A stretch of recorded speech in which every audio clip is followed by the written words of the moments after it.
Hello, hello, hello. Oh, I love just streaming on an impulse. I love just deciding, fuck it. Why don't I just stream something? Well, I should be up for a few more hours before I go to bed, so why not? Why the fuck not? How is everyone doing? How are we doing today? I slept so much today. I slept so much. Thank you for the 15 stream streak, Double Jumper. Hell yeah. Hell yeah. It's time for cinema. I'm excited. I'm excited. It's been a while. It's been a while since we've been back to Ace Attorney. Also, I don't know if you noticed, I have put some new settings on my mic. So we'll see how it handles things while playing. I've done some test recordings. I think it sounds good, but keep me posted on mic audio if I'm cutting out or anything, or I'm not picking up. I'm determined to get my mic to work the way I want it to. One step closer to the best Ace Attorney game, Apollo Justice. I'm excited for Apollo Justice. It's been hyped up. It's gonna be a little before I get to it. I don't know when I'm gonna get to it, but I will. I promise.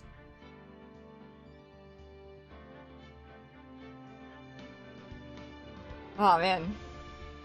Oh man. This one is your peak? This one? Okay. Okay. I've been enjoying the series thus far. It's been quite good.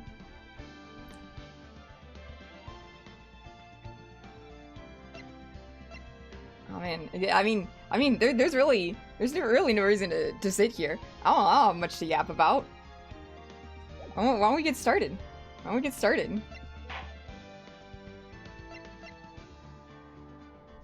All right, trials and tribulations. Oh, thank you, VT, for the tier 1 sub, 3-month streak. Thank you very much. Hey, AC, welcome in, welcome in. We're just about to get started. Ah, man. It's good to be back. It's good to be back. I really enjoyed Process of Elimination. I really did. Probably my favorite thing we've streamed thus far. But it is nice to return back to Ace Attorney. I miss this music. I miss these characters. I'm excited. I'm excited. Episode 1, Turnabout Memories. Ooh. This tutorial case seems unlike the others, I guess from my first impression. What's Phoenix wearing down there? Interesting. Perfect background noise? Hell yeah. Hell yeah. I am happy to be any monitor streamer. Second monitor, first monitor, fourth monitor, I don't know. Put me on any monitor. I'm just happy to be here. The smiles? Oh no. Oh no.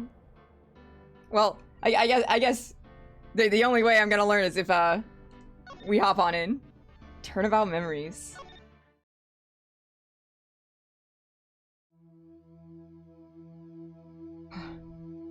How did I get into this mess? Why? Why did I do that?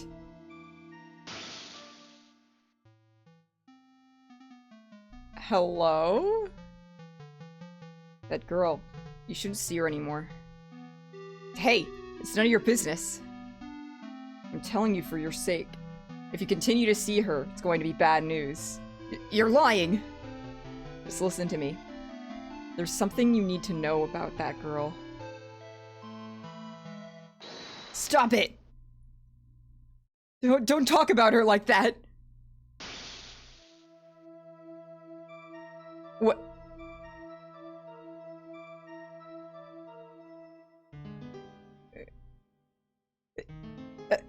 It wasn't me! I didn't do it! Ain't no way. Ain't no way. 5 years earlier, Mia Fey second try. What do you mean 5 years? What do you mean 5 years? April 11th, 9:40 a.m. District Court, Defendant Lobby number 6. We're playing Mia? We're playing Mia? I guess, yeah, I guess that checks out. Turnabout memories, yeah. Yeah, that okay. Yeah. Phoenix? We did that. So, oh, did Mia defend us? Did Mia defend us? Or was that in the future and now we're having a flashback? Is this the game where Phoenix wears that stupid beanie that I've seen him wear? I've seen art of Phoenix in that stupid beanie and I've been wondering when that's gonna come into play. Alright. Whew. It's finally time. I'm kind of nervous. Well, Mr. Grossberg. Good morning. Mia, please calm yourself down. You're going to get yourself arrested for suspicious behavior, you know. What are you talking about? I'm relaxed, Mr. Grossberg. Look at me. I'm relaxed. Let go of my lapels. You obviously haven't got the temperament to be a lawyer. I'm not hating on the beanie. I just think it's stupid. I love stupid things. I love stupid things. I like Danganronpa. I love stupid things.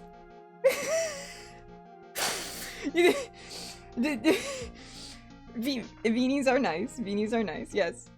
Listen. It's true. Jelly is extremely stupid, and I love him all the same.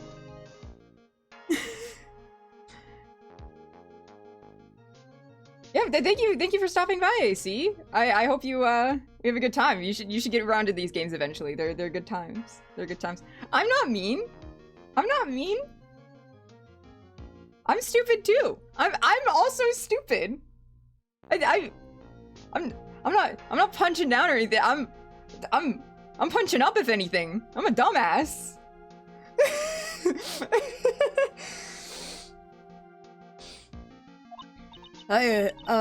I'm so sorry. It's just that I'm so nervous today. Oh, that's right. This is your first time in the big leagues, isn't it? She only loves me because I make her feel smart. Listen, we're two halves of a whole. We're the same person, Jelly. It's been established. We fit together like puzzle pieces. I also make you feel smart. Admit it. Admit it.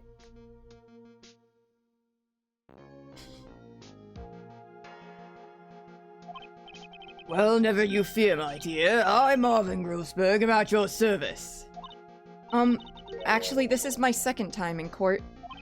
Still, you surprise me. What with your earnest request last night?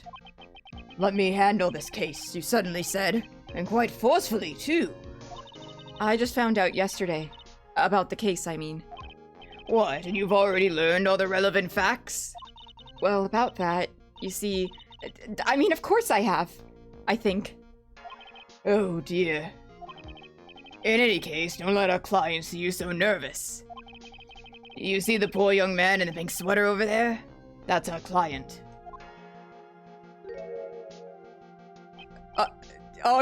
He's sick. He's a little sick. Okay. He's not wearing the beanie. The beanie has nothing to do with this. Phoenix, you can do better than this fit. You can do better than this fit. I'm sorry. Pink is not your color. Pink is not your color. I support you. I support you wearing pink. It's not your color. The Valentine's Day fit is not doing it for me. Also, the P. Does he have P for Phoenix on his shirt? What's that for? Thank you for the stretch tip.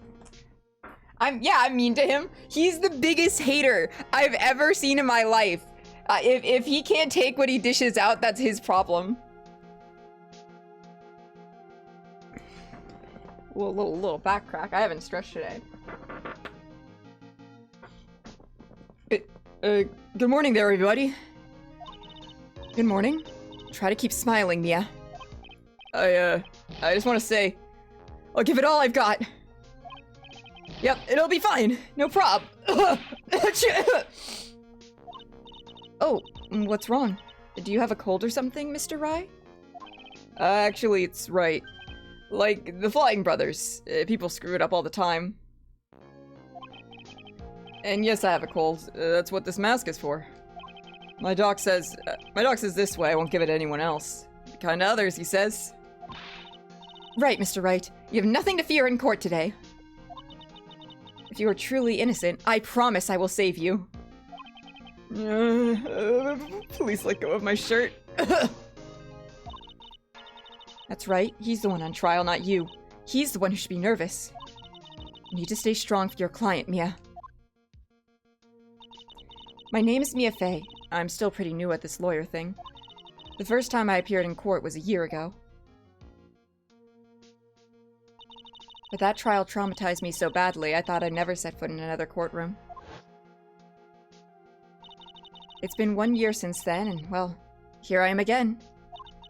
But this time I'm going to win. For my client. And for myself. Question, how's my mic doing? Do I sound good? Am I winning? Am I winning at the audio competition? That I just made up in my head with myself? Alright, awesome. Awesome.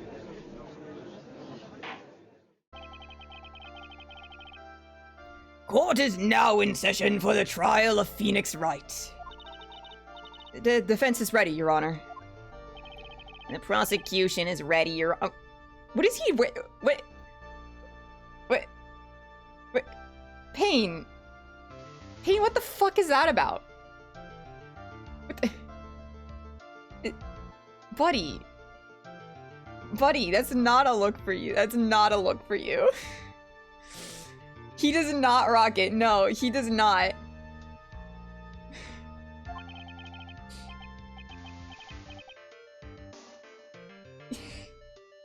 I can turn the music up, yeah.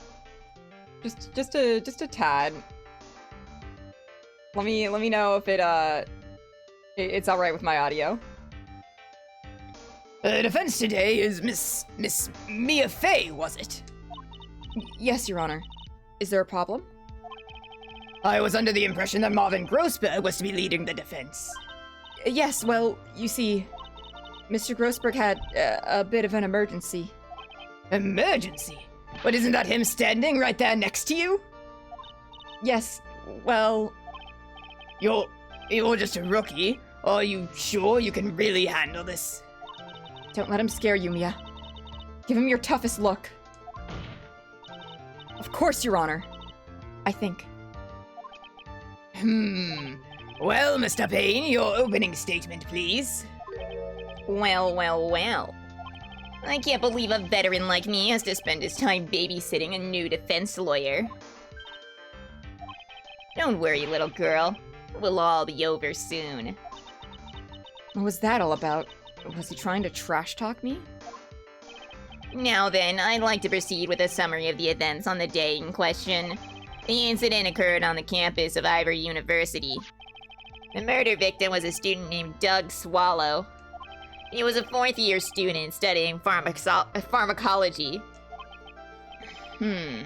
He sounds like he was a very bright young man. Yes, well, next we have a photo taken at the scene of the crime. Students discovered the scene shortly after the murder. They found the victim's body. And the defendant, who had obviously bungled his getaway. Then they called the police. That certainly makes the defendant look very suspicious indeed. Very well. The court accepts this photo into the record as evidence. Alright. By the way, I can't quite tell the cause of death from this photo. Brother was electrocuted by the wire. What do you mean? What do you mean? Your reputation for sagacity is well earned, Your Honor. The truth is that this victim died a rather unusual death. An unusual death? What do you mean, Mr. Payne? Well, perhaps the defense would like to take this question. Huh? A simple question. I thought it might loosen you up a bit. I'm a genteel man, if you will. A what? Stand up to him, Mia. Show him what you're made of. Ah, perfect opportunity. Well, what was it? The cause. Go on. Please say you know at least this much. I'm sorry. I didn't get a chance to read through the whole file. Oh, my hemorrhoids are beginning to act up. Brother, get some cream. Now see here. The details of the case are filed under the court record. But you knew that already, didn't you? Ah, the court record. I think I can see that by pressing RB. Treat him like Elena would treat Conrad. Alright. Yeah, fatal electric shock. I mean, you could have easily seen that from the photo, but sure. All the weapons we need can be found in the court record. Take a good hard look at the data there, and then carefully before you answer, my dear. Yes, sir. I'll do just that. I got to stay calm. I can't let the prosecutor get the better of me. The court record. Okay, let's take a look. I just press RB here. Now then, would the attorney for the defense please answer the question? What was the cause of death? Electrocution, Your Honor. According to the court record, it was a fatal electric shock. In other words, electrocution. Electrocution? But how could such a thing happen? Did the murderer use some type of new, super powerful stun gun, perhaps? The answer to that will become crystal clear as this trial proceeds, Your Honor. But before that, there is one more vital issue. What's that? Why, motive, of course. Apparently, there was some bad blood between the victim and the defendant. Bad blood? What do you mean? Oopsie, I'm terribly sorry. You're the defense attorney, so you must know all about it. I shouldn't be stealing your spotlight like this. I really don't like this guy's smug attitude. That's Winston Payne for you. He's a smooth operator, if you catch my drift. They don't call him the rookie killer for nothing, you know. Now then, let's hear from the defense. What was the source of the bad blood between the victim and the defendant? And this time, I would like to see some supporting evidence. Evidence? No need to get all worked up over this. As I said, all our weapons can be found in the court record. In our profiles? Grossberg, a third-year art bro's an art student? Oh, he's just like me for real, for real. Except I'm in my 6th year and don't tell anyone. A victim, he was a 4th-year pharmacology student. Phoenix, right, girlfriend! Dated the victim Doug Swallow until 8 months ago. Girlfriend, I won't become a lawyer, I promise. I wouldn't be good at it. Well, maybe I could. Maybe no, you see, I'm good at vibes. I'm not good at remembering the law. So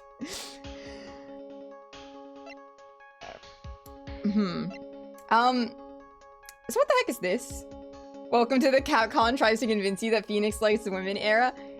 Either he's bi or in the closet. I mean, listen, I wasn't gonna comment on the name. However, like, if he's named after it, he must be decent, right? Anyway. Find the evidence you need and then shove it in old Greybeard's face. Yes, sir. Into old Greybeard's face. Mr. Grossberg, try to set a better example for the young lady. Mere evidence isn't the only thing in the court record. People's profiles are as well. You can toggle between profiles and evidence with RB, so be sure to go over all of it. And now then, let's see what you've got. What was the cause of the bad blood between Phoenix Wright and the victim?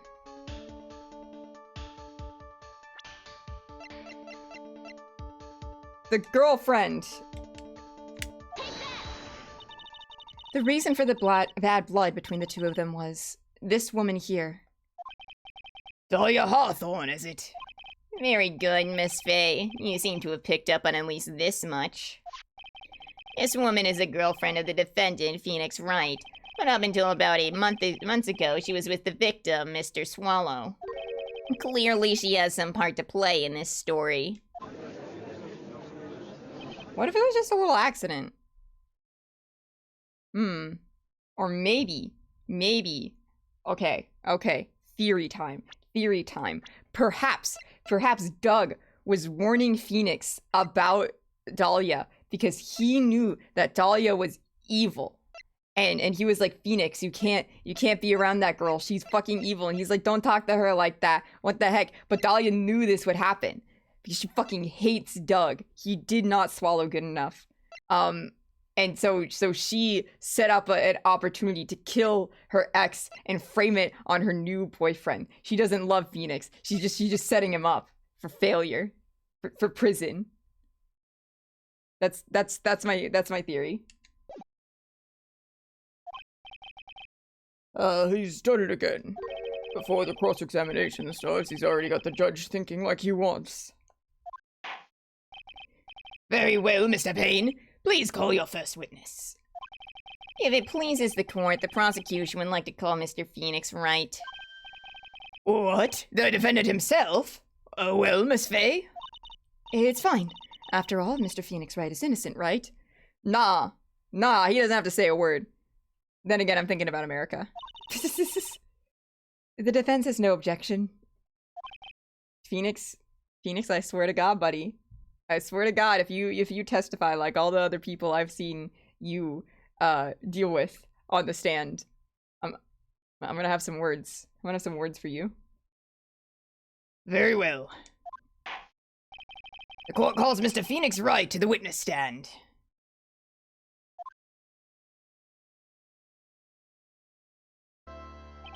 Witness, please state your name and occupation. Yes. My name is Phoenix Wright. My job is, well, right now I guess I'm a suspect. No, he means what you did before you were arrested. Oh, I was a university student. Mr. Wright, you understand that you are suspected in the death of your fellow student, Doug Swell. But I didn't do it. I'm innocent, I tell you. I'm telling you, Would the defendant please refrain from passing on his cold to the rest of us? It seems the witness has something he wants to say. Well then, Mr. Wright, please tell us about your relation to the victim. Right away, Your Honor.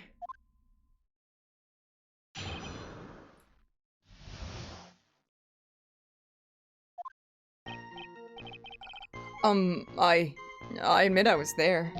But I'm not the killer. All I did was find his body. I hardly knew the guy to begin with. I never even talked to that stuck-up British wannabe. The British are noted for flashback scenes? I see. So you hardly knew the victim. No wonder Dahlia wants him dead. Right, like I said, I'm not the killer. Or a killer. Oof. It looks like the judge understands. You're being naive, you know. Too naive. Huh? It seems that you've forgotten one small thing, young lady. And that would be? This witness still has to undergo something called cross-examination. Why? Stop playing with your hair like that. It makes me uncomfortable. Cross-examination? Is right. And it's the defense's duty to carry out the cross-examination. That purpose is to determine if a witness's testimony contains any contradictions. No, I don't like it flopping about. Contradictions? If a witness is lying, their statement will conflict with the court record. But Mr. Wright is my client. Don't diss my roommate in my chat. He's a delightful young man. He only sounds British. He's not British. He only sounds British. Even if he is your client in court, all lies must be struck down. As a lawyer, that is your duty, you see. What does he mean by that? Is he saying that testimony just now? That there's a lie? A contradiction? Now then, your cross-examination, if you please, Miss Fay. Please, Mr. Wright, tell me you haven't been lying. He looks so sad and sopping wet. You wouldn't do that to me, would you? Phoenix, why the fuck are you going to art school? I was there, I'm not the killer, all I did was find the body. I hardly knew. I never even talked to that stuck-up British wannabe. Well, how would you know he was a British wannabe if you never talked to him? Huh? Mr. Wright, you stated the following in your testimony. I hardly knew the guy to begin with. That's right. I mean, why would I even... But that doesn't sound right. If you hardly knew him, then why would you say the victim was a stuck-up British wannabe?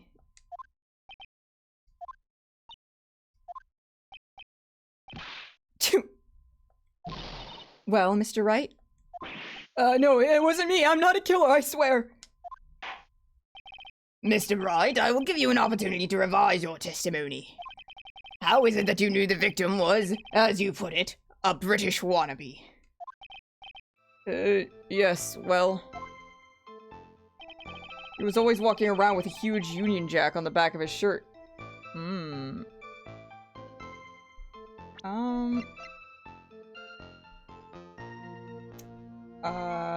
me check this. I can't see much. Well, No, I can't see the back of his shirt.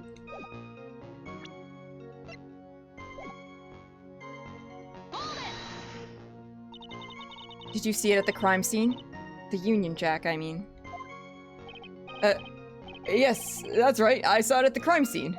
That's why I figured you must love British stuff, see? It's true. Cross my heart. I swear I didn't do it. He's acting fishier than the salmon I ate last night. May I ask you something, Miss Fay? Yes, Your Honor? What is it now? Who is this person anyway? This Union Jack fellow? Union Jack is the name of the United Kingdom's flag. Oh, I see. So you mean like the Stars and Stripes, right? As usual, Your Honor, your insight astounds me. Hey, something just occurred to me. Isn't there something strange about this bit just now? Mia, there's a contradiction here. Mr. Grossberg. Quickly now, show that boy you mean business, with evidence, I mean. Okay, Mia, check the court record carefully. Well, my dear, do you think you can manage on your own from this point? Handle it myself, I know. 1 year ago, I was in a courtroom just like this. I can do it. I can handle this myself. You mustn't try to bite off more than you can chew, Mia. I'll be fine. I know what I have to do. Remember, you can always press him to get more information. Oh, and one more thing. When you're going to state a contradiction, make sure you present some definitive proof. Okay, Mia. One more time, from the very beginning of his testimony. Okay,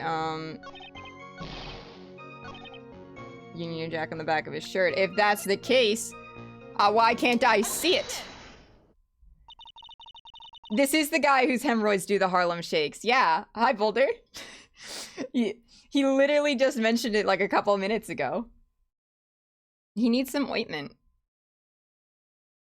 Are you certain you saw the Union Jack? Yeah, I'm sure. It was right there on his back. Miss Fay, is there some point to this line of questioning? Your Honor, please take another look at this crime scene photo. As you can see, there's absolutely nothing on the victim's back. Hey, wait a minute! He's wearing a leather jacket! The Union Jack was on the back of the t-shirt he was wearing. I was under the impression that you accidentally came across the body. But if that was really the case, then you wouldn't know that, would you?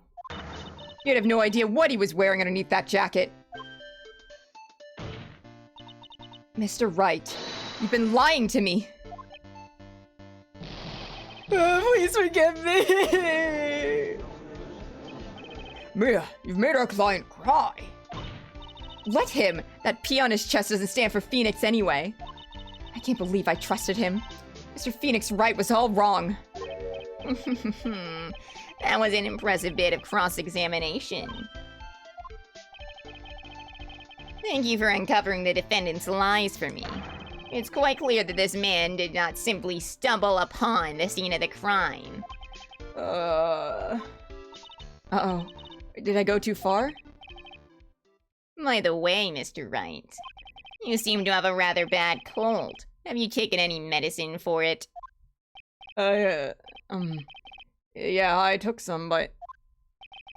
Was the medicine that you took an over-the-counter brand called Cold Killer X?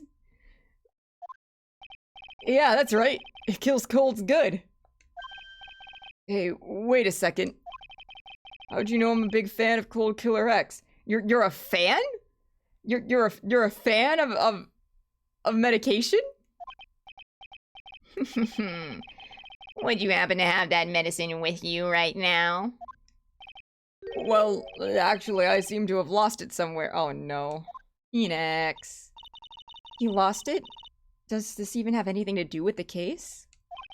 Mr. Wright, shall I tell you where your cold medicine is right now? Huh?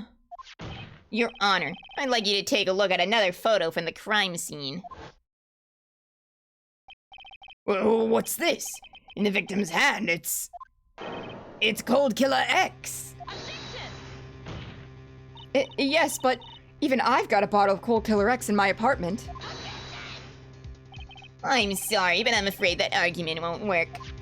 There's no doubt as to who this bottle of Cold Killer X belongs to, especially since Mr. Wright's fingerprints are all over it. What? Sensing his murderous intent, Mr. Swallow must have picked up the bottle of medicine, dropped it by Mr. Wright, and hid it in his hand. His purpose in doing so can only have been to identify his killer as Phoenix Wright. Order in the court. Your Honor, I'd like to present this photo and bottle as evidence. Very well. The court will accept them into the record. Alright. His watch was stopped at the time of death, right? Also, the victim's wristwatch was broken. Broken? Yes, it ceased functioning when a large wave of electricity passed through it. Well, Mr. Wright, do you have some kind of explanation for all of this? This is really bad. Oh, my buttocks, my poor hemorrhoids.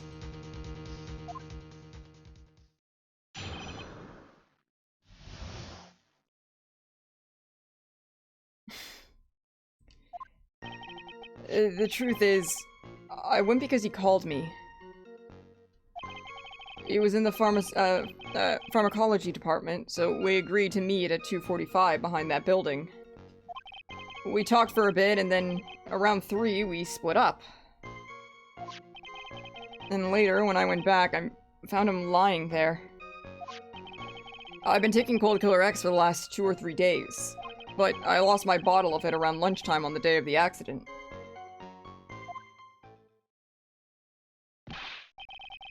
Mr. Wright, that's completely different from the testimony you gave previously.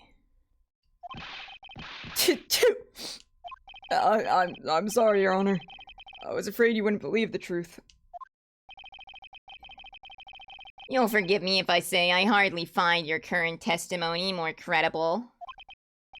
Miss Fay, please begin your cross-examination. Oh, please, Mr. Wright. Don't tell any more lies.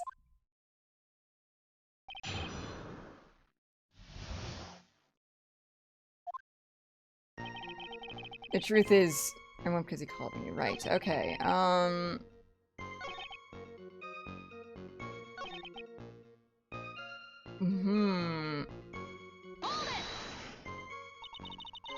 Was it Mr. Swallow who had indicated you should meet at 2:45? Yeah, and we were both there right on time. You said the victim was in the pharmacology department, correct? Yeah, he was studying how to manufacture and improve pharmaceuticals. Everyone called him the alchemist of IBU. An alchemist? I see. I gotta admit, I was a little suspicious. He had a whole laboratory and everything. It was filled with chemicals and strange machines that run on high voltage electricity. Oh, how fascinating. Sounds like he was quite an ambitious young man. What do I do? Maybe I should ask for more details?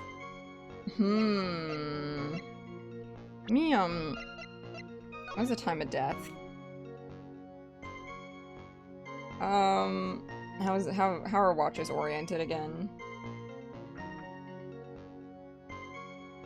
That would be...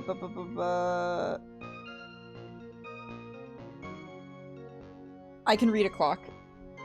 It's just hard because it's upside down.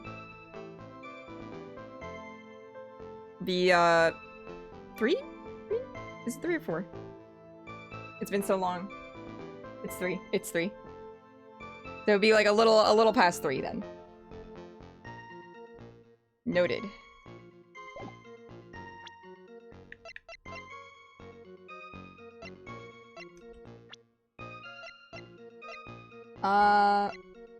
Okay. Yeah, I think that lines up all right with the time of death. Tell me more about the pharmacology department. Yeah, pharmacology. I was wondering if you could tell us a bit more about the pharmacology department. Well, okay, sure. I don't know all that much, though. A little bit earlier in your testimony, you said something interesting. You said the department uses strange machines that run on high-voltage electricity. That's right, and they sure look dangerous. They use non-standard voltages, so there are high-voltage cables everywhere. High-voltage cables? Yeah, there were electrical poles set up all around the building. High-voltage cables run overhead around the roof. Essentially, the trope allows for a concrete death time to be ascertained. Just so, like, you're not, like, going, like, wishy-washy about, like, oh, but, like, he died within, like, a 2-hour time span of this time. We don't know when exactly it is. It's just, like, convenient, really. If you're making, a mystery that you intend for people to logic through and solve. Of course, you also have the idea of someone planting a fake broken watch on the scene to fabricate a time of death. I've never seen anyone do that before, but they should. I think that would be smart. As long as it's, like, within, like, a reasonable amount of time. But, like, you can say, like, you know, like, oh, I'm gonna wind his watch back to before the meeting, and it's like, oh, like, I couldn't have been there. I was in class, you know? You know? I'm smart like that.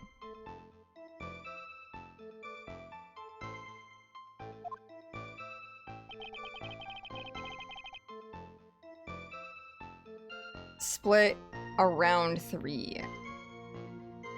But he died after 3. So what was it you were talking about? You know... maybe we should hang out again sometime. Hang out again sometime? I wish that were true.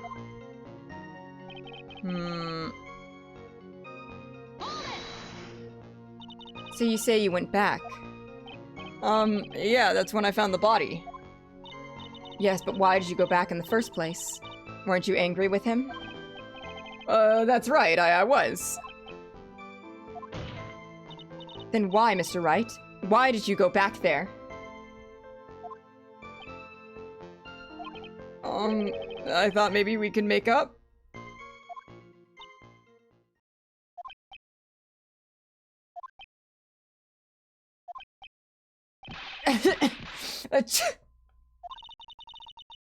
Judging by the atmosphere, I'm pretty sure no one is buying this.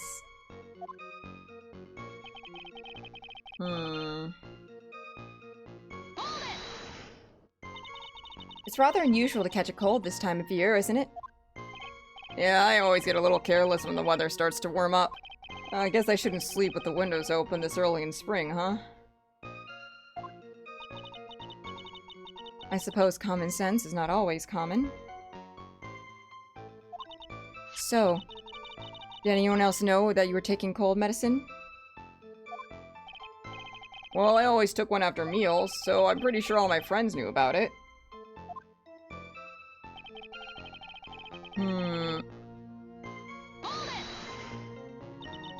On the day of the incident, what did you do for lunch?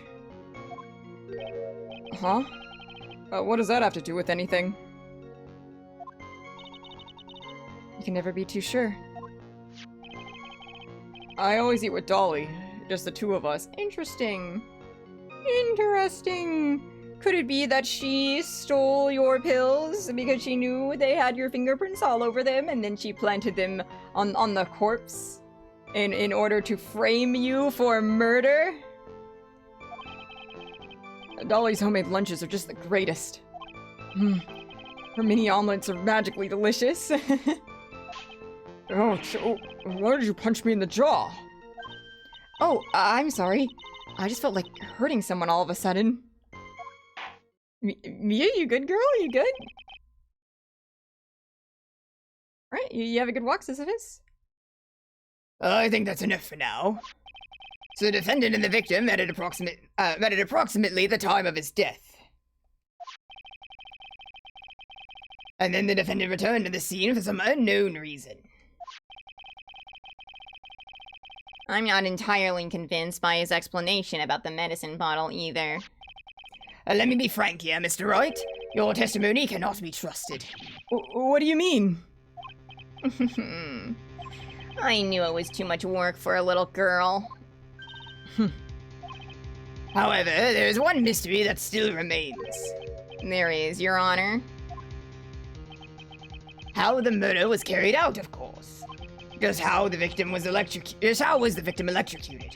I don't believe the murder weapon has been produced yet, correct? Well, that is... You're correct, Your Honor. So how exactly was Mr. Swallow killed? If I could somehow establish how that was done, maybe I could still come out of this mess smelling like a rose. Can I?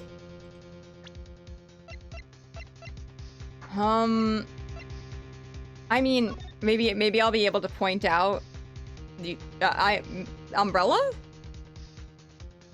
Umbrella used to break electric wire shock him? I don't, maybe?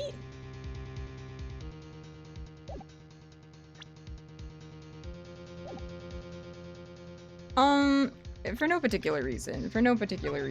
I'm just gonna save. For no particular reason. Yeah, she's miraculously alive. We're having a flashback.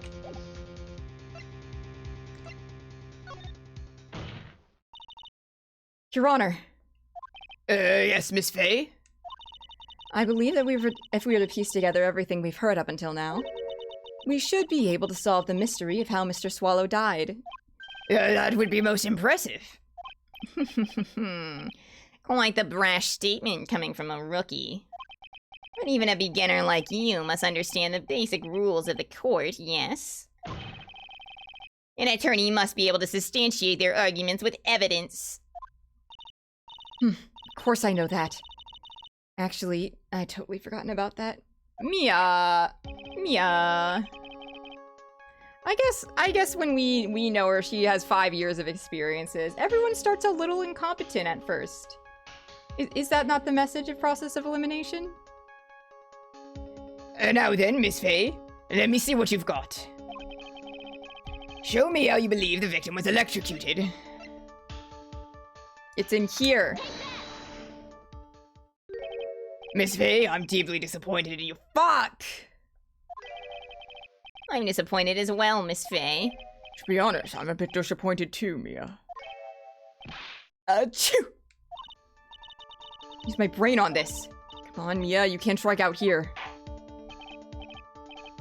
Fuck. How was you?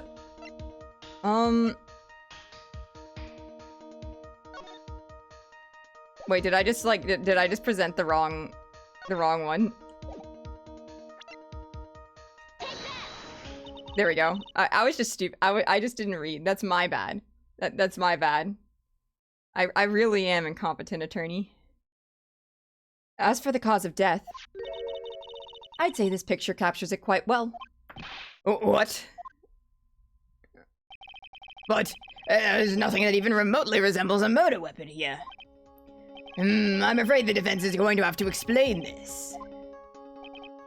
Miss Faye, where exactly in this photo is the murder weapon? Well, naturally, it's right here. What is that? A severed electrical cable, I believe, Your Honor. Remember the testimony we've heard. The machines the pharmacology students use in their experiments require high voltage. And because of that, there are special high voltage cables strung up everywhere. So then, the high voltage cable. Yes, the high voltage cable is the cause of death. That is the most likely explanation. That certainly sounds plausible. Well, Mr. Payne, what do you have to say about this? Well, I believe some praise is in order. Don't toy with me, old man. Now, the victim's cause of death may indeed have been a high voltage cable. However, I want you to think about what that really implies. The only one who had the opportunity to use the cable as a murder weapon was the defendant. Choo!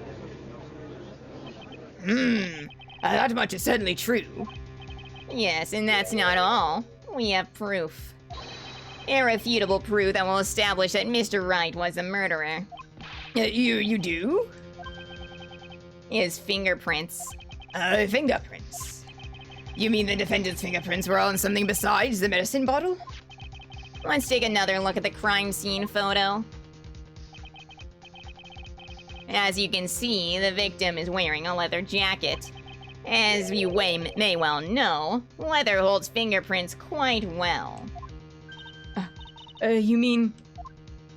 Yes, it was quite clearly imprinted on the chest area of the victim's jacket. The palm print of the defendant's very own hand. What? I can only think of one way Mr. Wright could have left a print like that. Intent on murder, he squarely pushed the victim towards the severed electrical cable. But then he would have been pushed from behind, dumbass. Order! Order! Order! That's enough! I think we can conclude that there's no reason to continue with this cross-examination. Stick a fork in us. We're done for. Now we're done. Mr. Grossberg. My hemorrhoids never lie. The show is over, Mia. I'm sorry, you have psychic hemorrhoids? Excuse me? I guess we always need some kind of psychic next to us. I knew that boy was guilty from the first time I saw him. No, you're wrong. Mr. Wright is innocent. No further evidence is required to convince me of this man's guilt. Your Honor. At this time, I'm prepared to render a verdict in this case.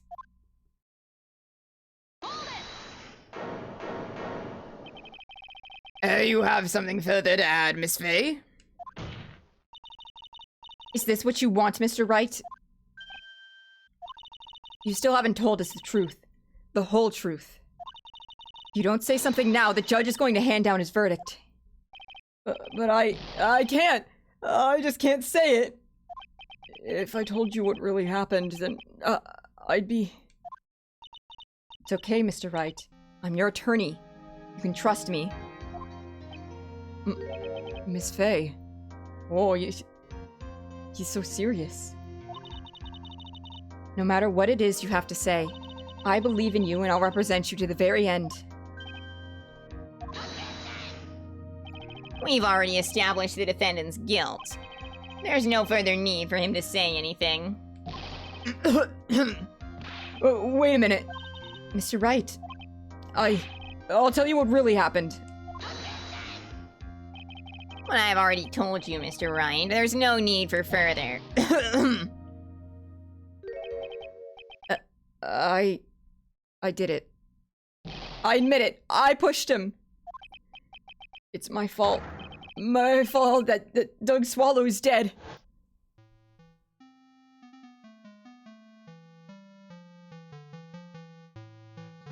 That girl, you shouldn't see anymore. Hey, it's none of your business. I'm telling you for your sake. If you continue to see her, it's going to be bad news. You're lying! Just listen to me. There's something you need to know about that girl. Stop it! Don't talk about her like that!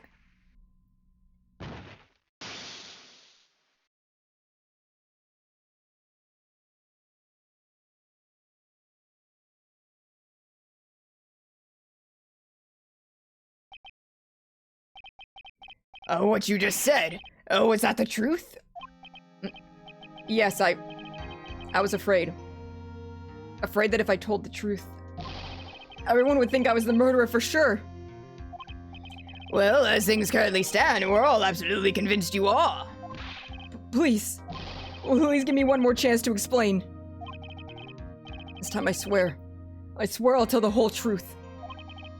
It'll be okay, won't it, Miss Faye? I believe in you. Oh, thank you. I still can't believe it. He really did push the victim. It feels like my hemorrhoids are doing the Harlem Shake. That's real? That was a real line? That was a reference? That was a reference? He actually says this? That's fucking crazy. That's fucking crazy. Oh my god. The Harlem Shake is great. What?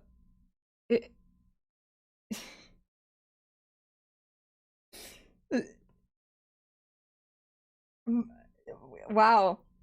Wow, way to transport me way back to the fucking past.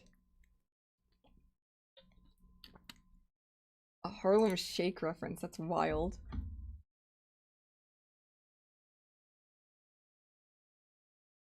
Really? Ahead of its time? That's crazy. I remember seeing that trend everywhere. That guy, he was talking bad about Dolly.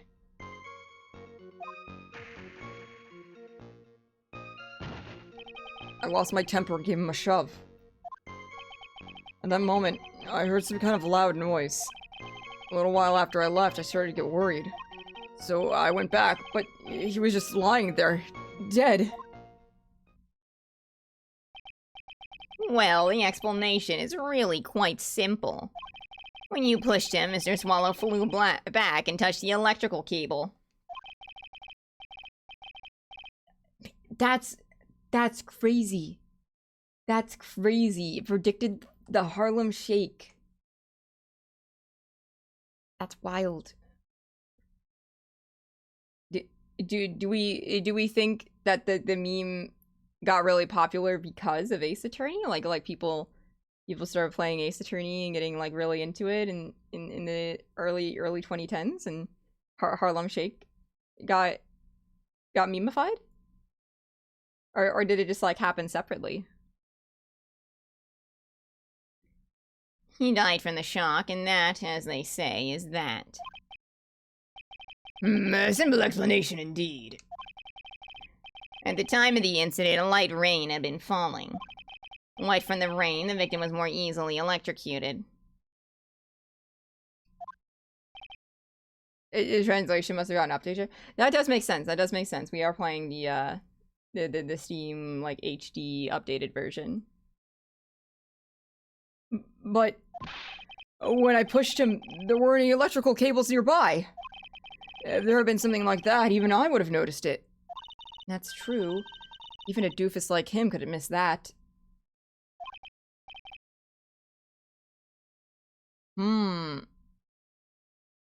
Yeah, it must have been it must have been an altered line then. Miss Faye, let me warn you right now that if your cross-examination doesn't yield any new facts, I intend to deliver my verdict without further delay. Are we clear on that? Yes, Your Honor. Don't give up, Mia. If he is innocent, there must be some kind of evidence somewhere that will prove it.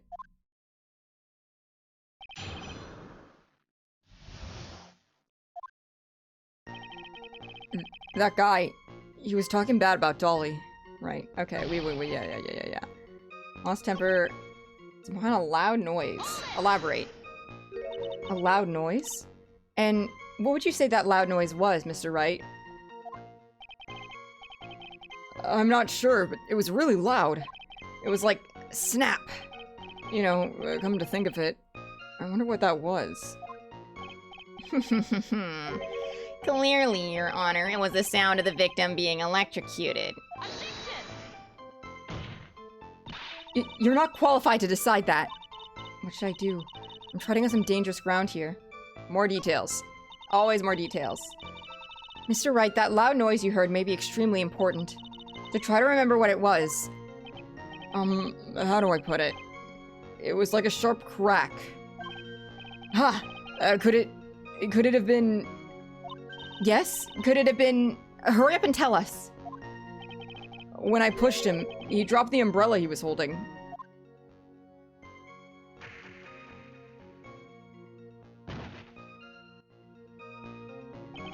He fell right on top of it, and it broke. Fell right on top of it, eh? Whoops, wrong thing. Right on top of it, you say?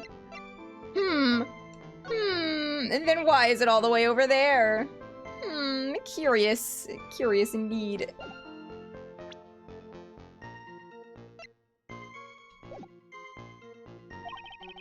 That was probably the noise I heard. An umbrella, huh? And did that umbrella belong to the victim? Yeah, it was a plastic umbrella. Cheap and frail, kind of like the owner. Damn! Damn, still a hater. He is on fucking trial, up on the stand, and he's a hater. Then again, I wish I had any kind of umbrella. I was totally soaked to the bone. Miss Faye, what do you think? Is there something important in that testimony just now? Well, of course it's important. The original intent was to have him seem out of touch by referring to a dance from the 80s. Oh, I see.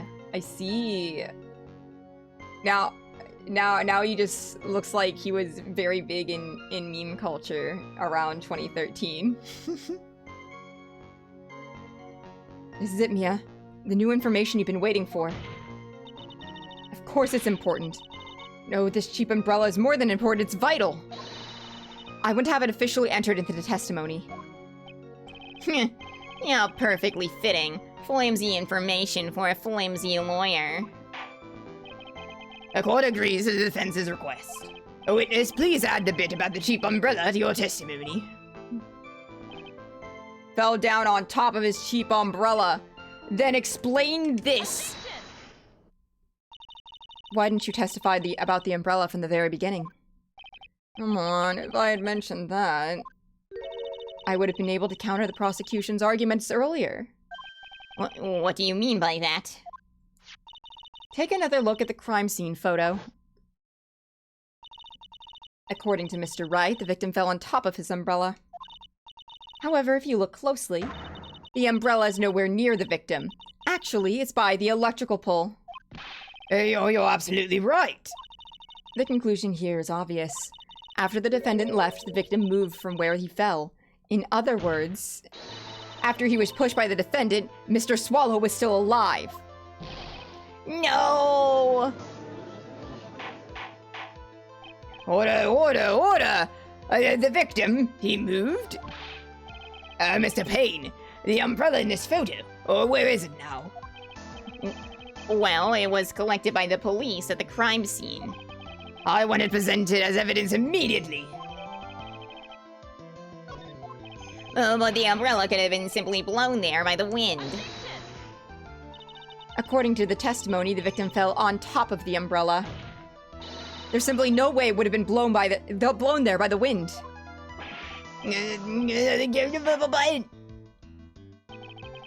I know this matter of the umbrella seems relatively trivial, But, as long as the smallest doubt remains, I cannot render final judgment. No! I must say, I still find it hard to believe that a huge hole has been blown in the prosecution's case by the defendant's testimony. Nice. Well done, Mia. Mr. Payne, what are you chuckling about? Pardon me, Your Honor. It seems I was expecting too much of a free ride. I was foolish to think I could establish guilt through cross-examination alone. I'm afraid I don't follow what you're saying. Let me guess. You have another witness. Exactly. And this witness's testimony will be incontrovertible. Oh, well, who is this witness? Miss Dahlia Hawthorne. Dahlia Hawthorne? You don't mean Dolly? I do, Your Honor. The defendant's very own lover is a witness to the whole thing. That's right. She was at the scene of the crime when the murder took place. It's not lowering my suspicions of her. What? I'm sorry to break the bad news to you, my dear. She's so cool. Bad news. You couldn't be more wrong. Actually, I've been waiting for this. You can't be serious. Mia, what do you mean by that? Quite interesting how the prosecution was allowed to change their narrative so freely as facts get revealed. For real. For real. And no one fucking questions it. They're actually like, let me change my mind. And they're just, the judge is like, oh, okay. Even though you were trying to spin a different story earlier, you can just spin an entirely new story. That's not suspicious at all. No, not in the slightest. Like, especially when they have all the fucking facts. Fucking clown court. As per usual. I think this is a good place for us to stop at. Court will now enter a 20-minute recess. Afterwards, we will listen to the testimony of Miss Dahlia Hawthorne.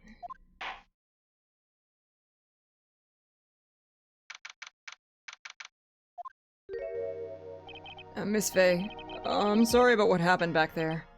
It's alright. At least you told us the truth in the end, Mr. Wright. Yeah, so I guess I can start to relax then, huh? Relax, my boy. You can't be serious after hiding such important facts.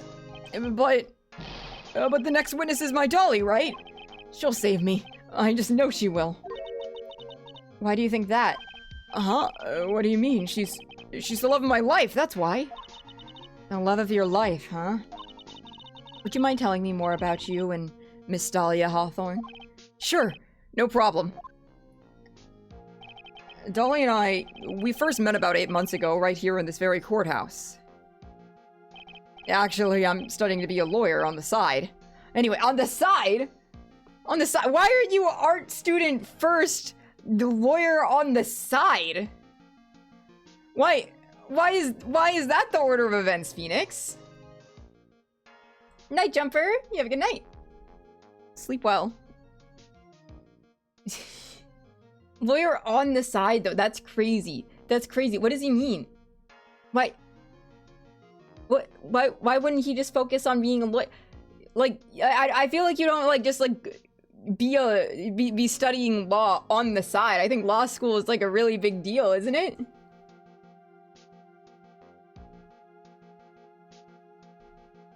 Unless Maya's line about attorney camp is true, and he just went to attorney camp on the side while he was an art student. Why are you an art student?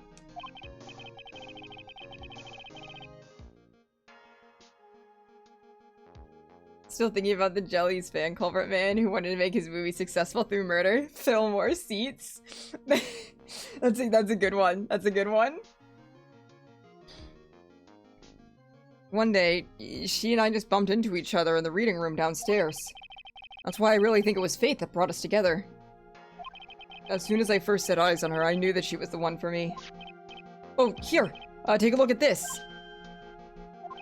She gave this to me the day we met as a symbol of our love.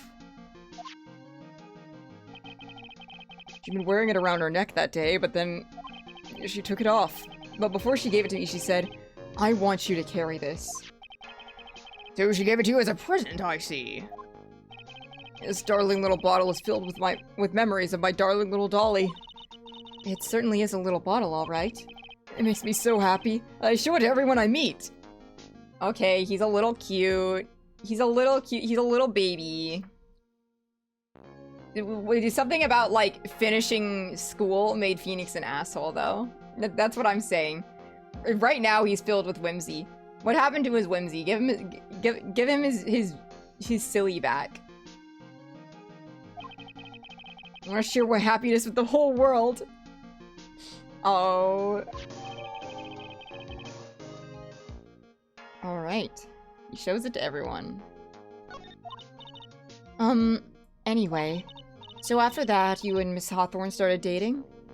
Also, I must say, this right here, ignoring the terrible fit, is adorable. I think Phoenix looks really cute with the mask on. Like, he just looks delightful right here. Like, what a little guy. Yeah, but she's so shy. Every time I see her, she always says the same thing to me. Please give it back now. What a strange girl asking for a present back like that. By the way, Mr. Wright, the day you first met Dahlia Hawthorne 8 months ago, it wouldn't have happened to been on August 27th, would it? Huh? Yeah, it was! But how did you... This happened on August 27th, right here in this courthouse. Oh, what's this, a newspaper clipping? Let's see. Murder in the court... Murder?! What are you reading there? Let me see that. So she's a fucking murderer. Oh, I see. Mia, I think I understand what you... Alright, bucko. Alright, bucko. Is there evidence? Is there evidence of the crime in this necklace? In the little bottle? Like the fucking courtroom victim's blood or whatever? And she met him and was like, oh, like, here, hold on to this for me. I want you to have it, so she could frame him for murder. But he was never caught, so they just started dating, and she's like, well, fuck. I need him to be framed for another murder now.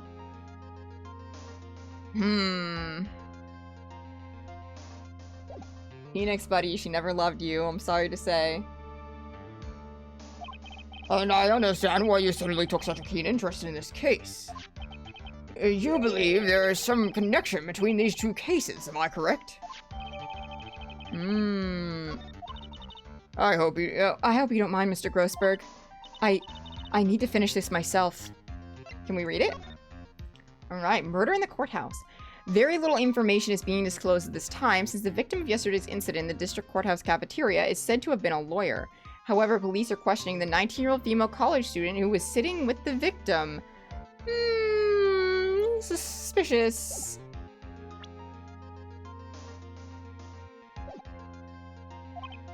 Yes, but I'm afraid what you have will not be enough, my dear. I'll go and have a look in the downstairs reading room and see what else I can find. Thank you. I want to do whatever I can to be a bit of help to you, Mia. Well, looks like recess is about over. We'd all better get moving. I guess so. That recess sure seemed longer than 20 minutes, though. To be continued in the tutorial? I guess it has been about an hour.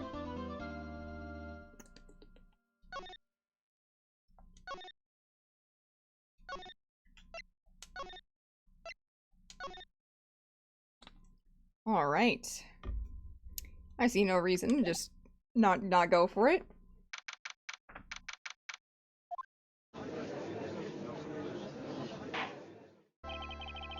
Court will now reconvene. Mr. Payne, please call your witness.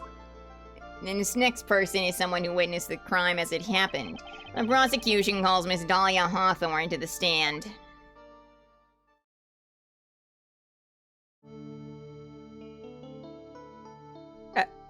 Is she a fucking Disney princess? What's with this stiff silence? In my long career as a judge, I have been deceived by many witnesses. It's my job to doubt, to take no one at her word. But in your case, I must admit that you radiate a glow of complete sincerity. I can't believe you actually said that. Oh, now then, witness. Could you please state your full name?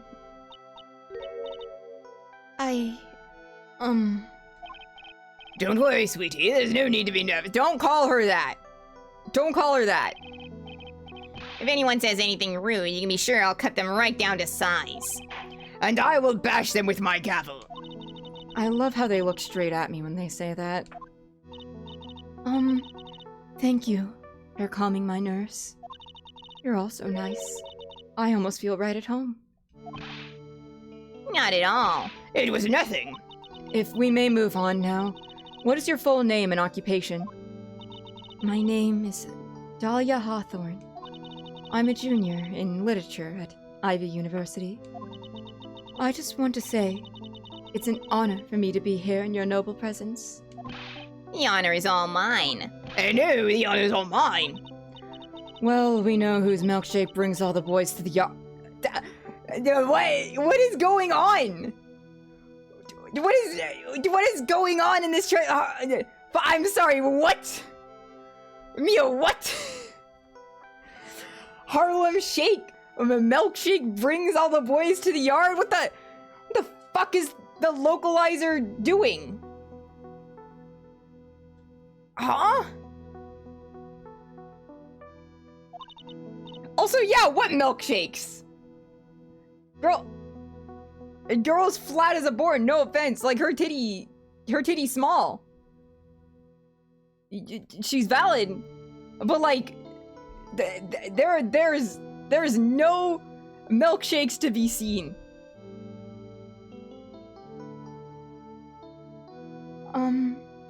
Sir? Good milk can come in small cartons. Yes, it can come in small cartons. I'm sure. I'm sure. But her milks are not shaken. All right? There's no shaking going on there.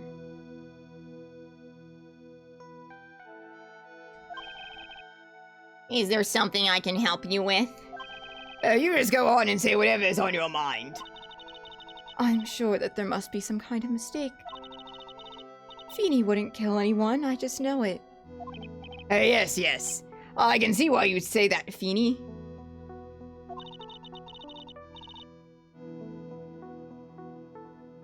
Letfif is a hater? Glad I'm not them, then. I'm a lover. She's going to be a tough witness, all right. It only took her 12 seconds to wrap them all around her little finger.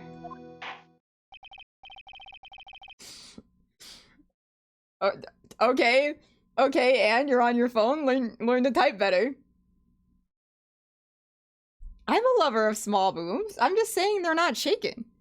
I'm just saying. I'm just saying that Mia could have said something. The milkshake bringing all the boys to the yard is about big titty bouncing. It's about big titty bouncing. And if you don't have big titty to bounce, your milkshakes they're not shaken. It's just milk. It's just milk. There's nothing wrong with a good glass of milk, but it's not a milkshake.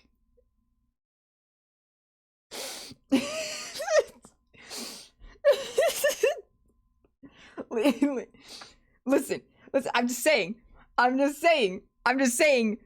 Mia doesn't know what the fuck she's on about. Yu-chan? That's really cute.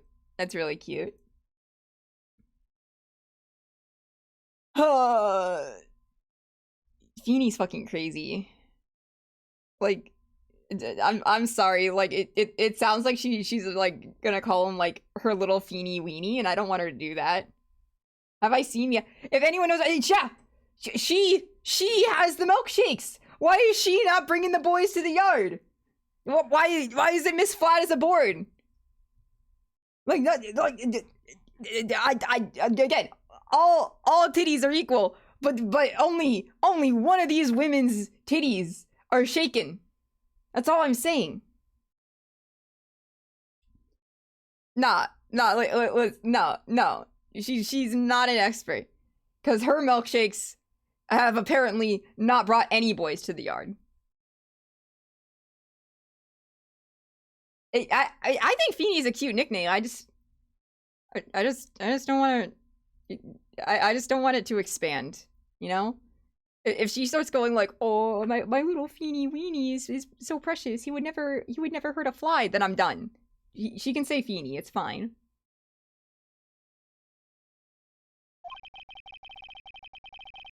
Let's hear about what you witnessed on the day of the incident, if you please.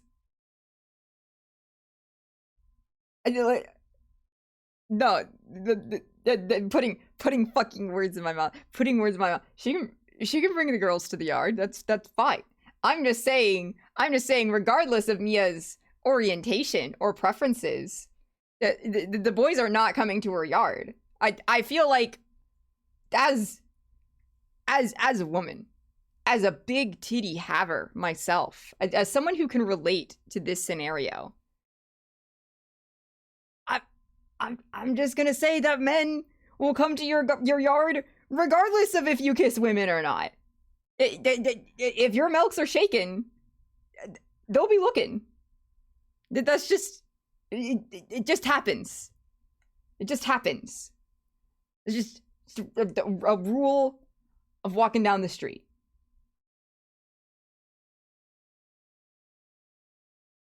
I don't.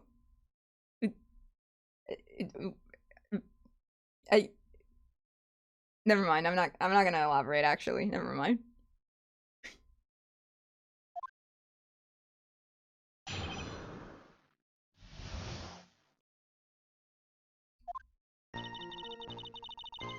I've been planning to go back to Feeney's place after class was over.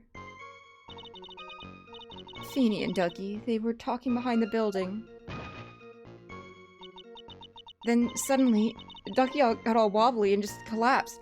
You didn't cause this. Mia caused it. Mia caused this by not knowing what is bringing the boys to Dahlia's yard.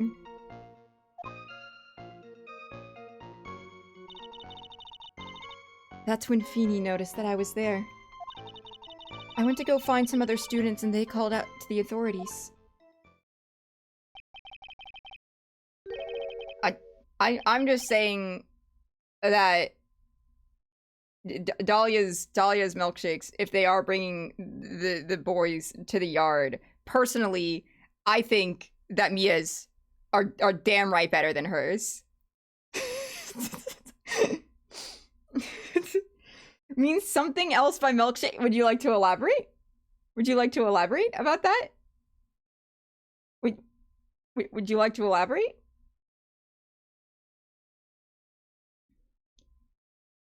I don't know what to say. According to you, Miss Hawthorne, the defendant didn't do anything wrong. Young lady, as old as I am, even I can recall how hot the flames of youth passion can burn. I like the implication that something else is bringing the boys to Dahlia's yard. We can't see your bottom half behind the witness stand after all. Okay, but that's not milk, though. That's not her milkshakes.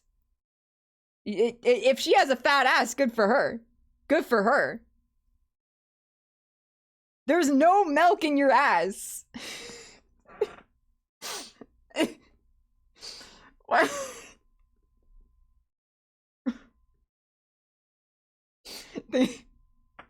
Things that I am made to say on stream.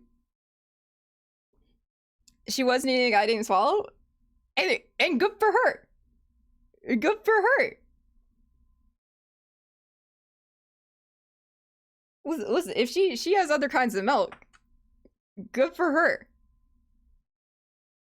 Good for everyone involved. That's awesome. I'm happy for them.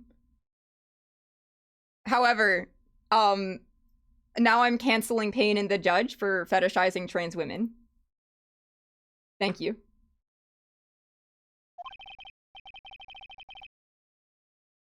I mean, I would have canceled them anyway for just being gross men leering at a younger woman, but that's besides the point. Nevertheless, it is my job to discover the truth. Please tell us the truth. But I would never. That's more than enough, witness. I won't allow this to continue. Oh, what do you mean by that? Please, just let me proceed with my cross-examination, Your Honor. I, for one, don't plan to win my case on a bunch of paper-thin lies. You haven't changed a bit, Mia Fey. We know each other? Maybe Mia's more intimately familiar with her milkshakes than I once thought. Actually, how old is everyone?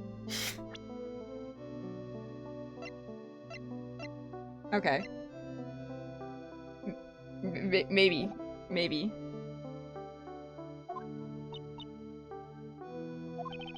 What's this? So you two are acquainted?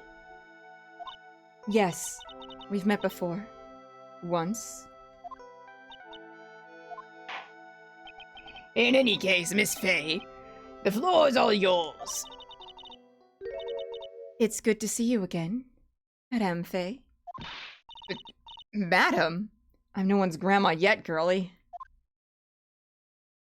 It's really weird to see Mia's internal thoughts like this, because I'm so used to her just being, like, put together all the time. So her saying things like, oh, her milkshakes bring all the boys to the yard, and I'm no one's grandma yet, girlie, is very, it's very odd. It's very off-putting to me. I don't know how to feel about it. Alright. Oh, shit. I've been planning to go back to Feeney's place after class is over. Did I read this?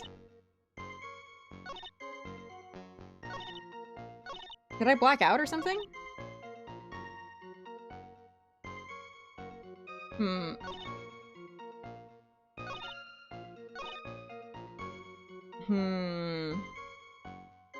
All wobbly and just collapse, but...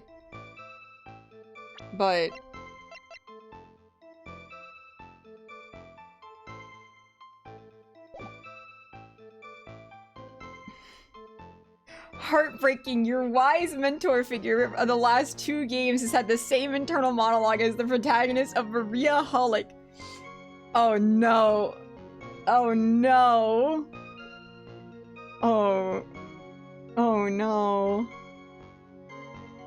Well, yay for Yuri. Yay! Yay!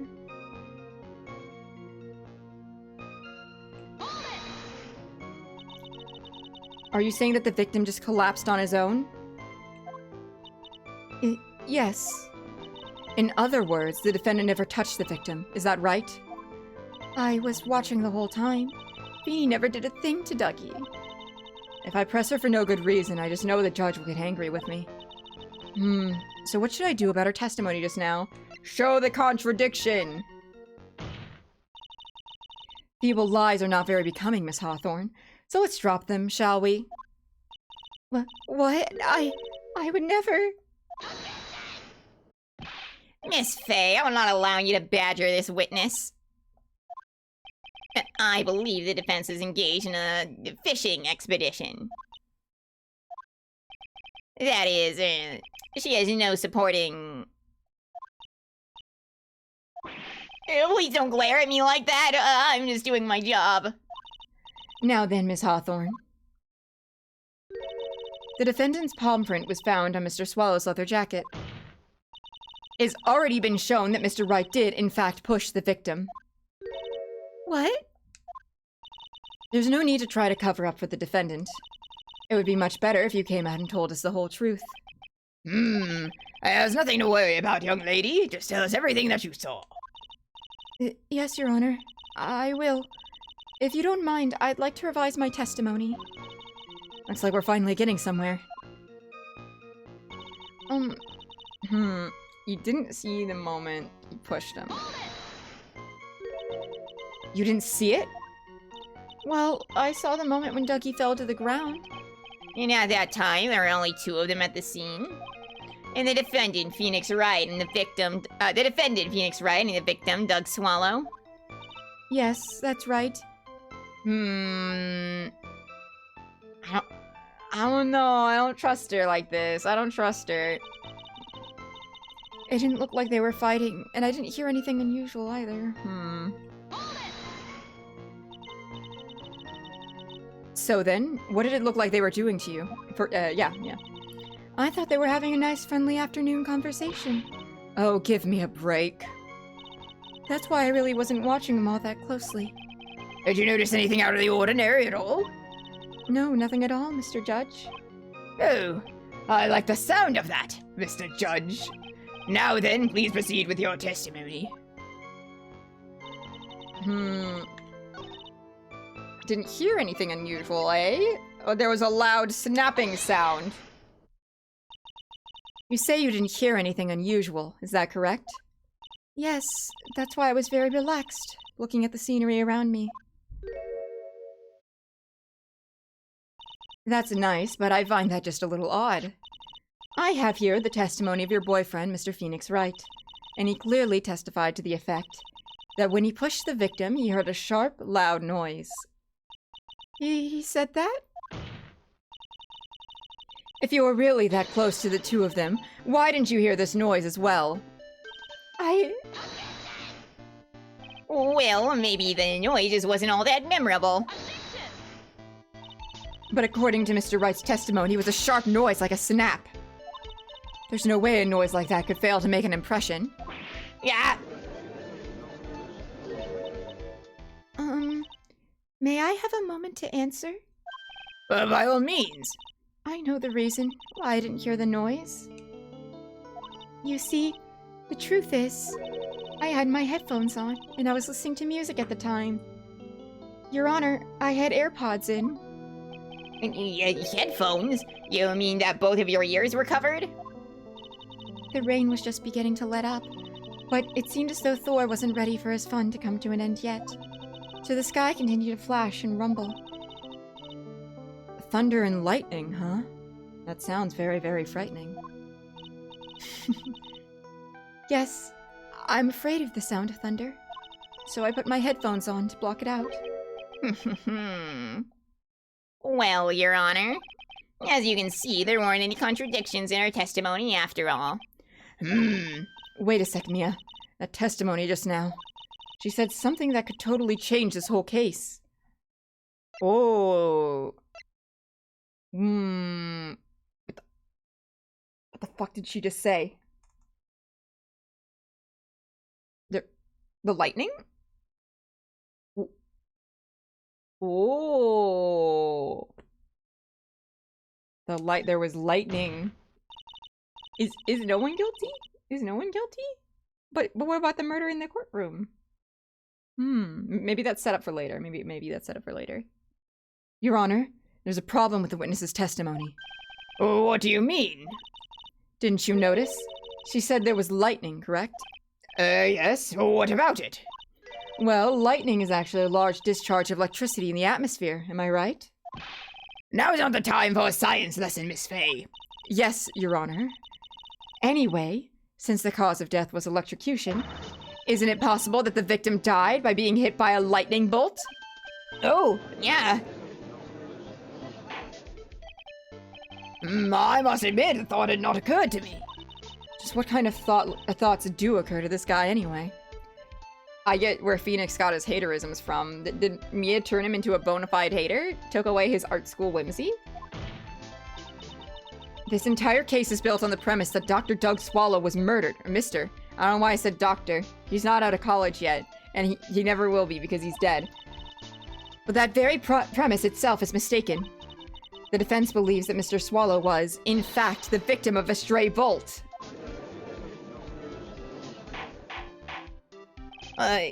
It appears the defense may be onto something. Okay, my theory,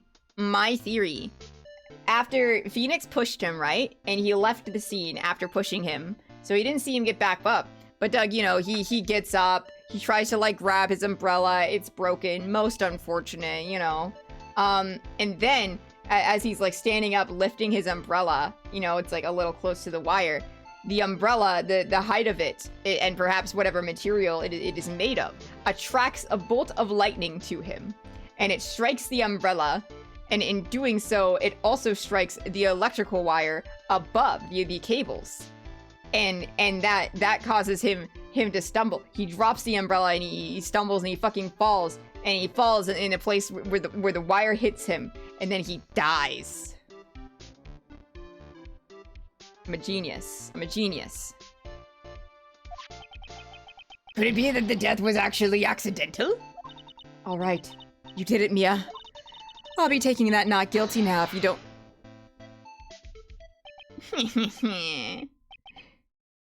I'm hurt that you have such a low opinion of me, Miss Faye. Huh? I'm not a fool, you know. The prosecution has done its research, Your Honor. We found that there were no lightning strikes on that day in that location. Fuck! What? What's more, we have evidence that the electrical cable is definitely linked to this case. Evidence, Mr. Payne? Well, what is this evidence? It's... This affidavit, David? Affidavit? Fuck, David, affidavit? I think. And who is this affidavit from? The pharmacology students who were conducting experiments in their labs that day. Allow me to read out to the court the testimony of the pharmacology students. All equipment in the labs lost power all of a sudden around 3 p.m. that day. Oh, was it a blackout? All of the lab's equipment runs on high voltage, Your Honor. So you're saying the equipment lost power because... Precisely. They lost power because of the severed electrical cable. The power outage occurred at approximately 3 p.m. I guess if it's an insulated cable, the lightning strike probably wouldn't affect it. But like, I don't know, maybe like the umbrella snagged it. I don't know. Give me a break. Which fits the time of death listed in the autopsy report. Exactly. In other words, the victim died as a result of touching the severed electrical cable. According to the students, the cables were very old, and they were planning on having them replaced in the near future. I see. Apparently, the cables had become so brittle that even the smallest bump would have caused them to break.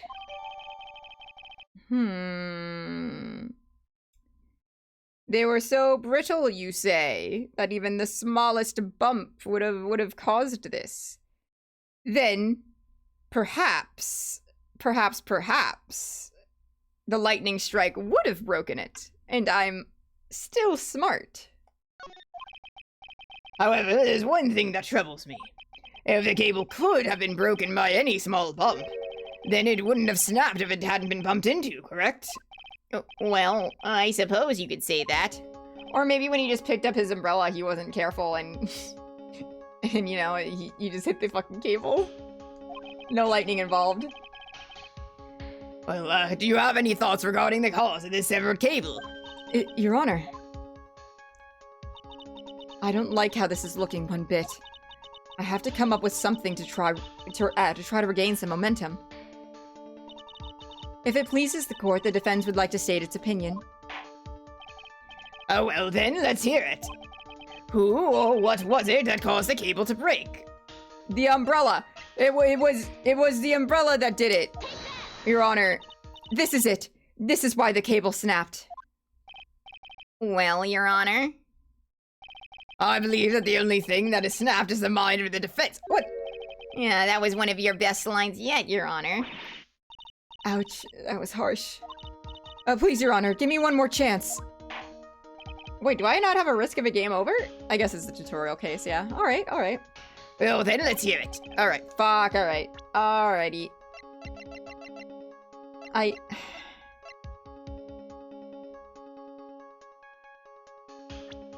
think he did it. Did he do it to himself? Is there a murderer or not? If this is just an accident, then he did it.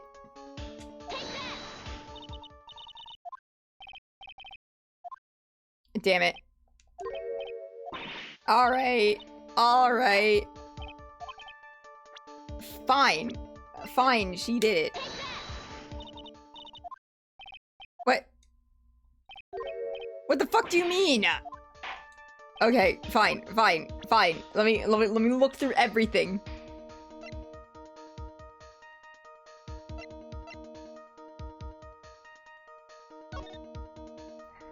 I just think the umbrella is pretty close to where the wire is. I'm just saying.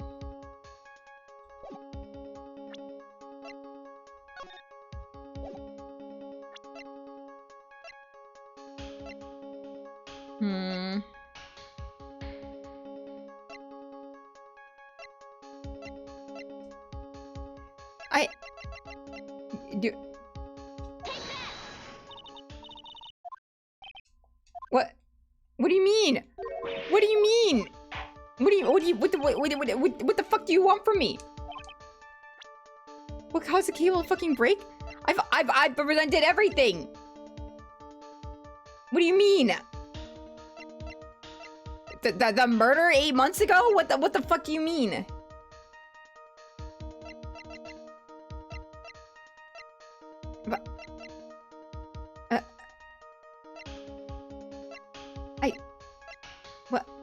What the fuck are they on about? What do you mean it's not the umbrella? What do you mean it's not the umbrella?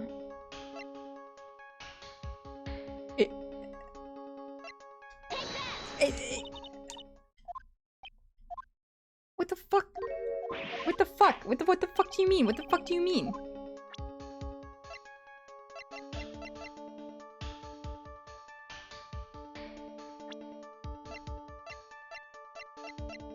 Is it Phoenix's fault? Oh, what the fuck are you talking about? Is it the snapping of... Alright, let's see. Your Honor, please think back to Mr. Phoenix Wright's testimony. The defendant's testimony? He said that after he pushed the victim, he heard a loud, sharp noise. Now, this happened at around 3 p.m., correct? Yes, that sounds right. Wait, are you saying that? The lab equipment lost power at 2:55 p.m., which fits right in Mr. Wright's timeline. In other words, Sumari, it was Mr. Wright's shove that caused the power outage. Alright, okay. Yes, the prosecution has also came to that same conclusion.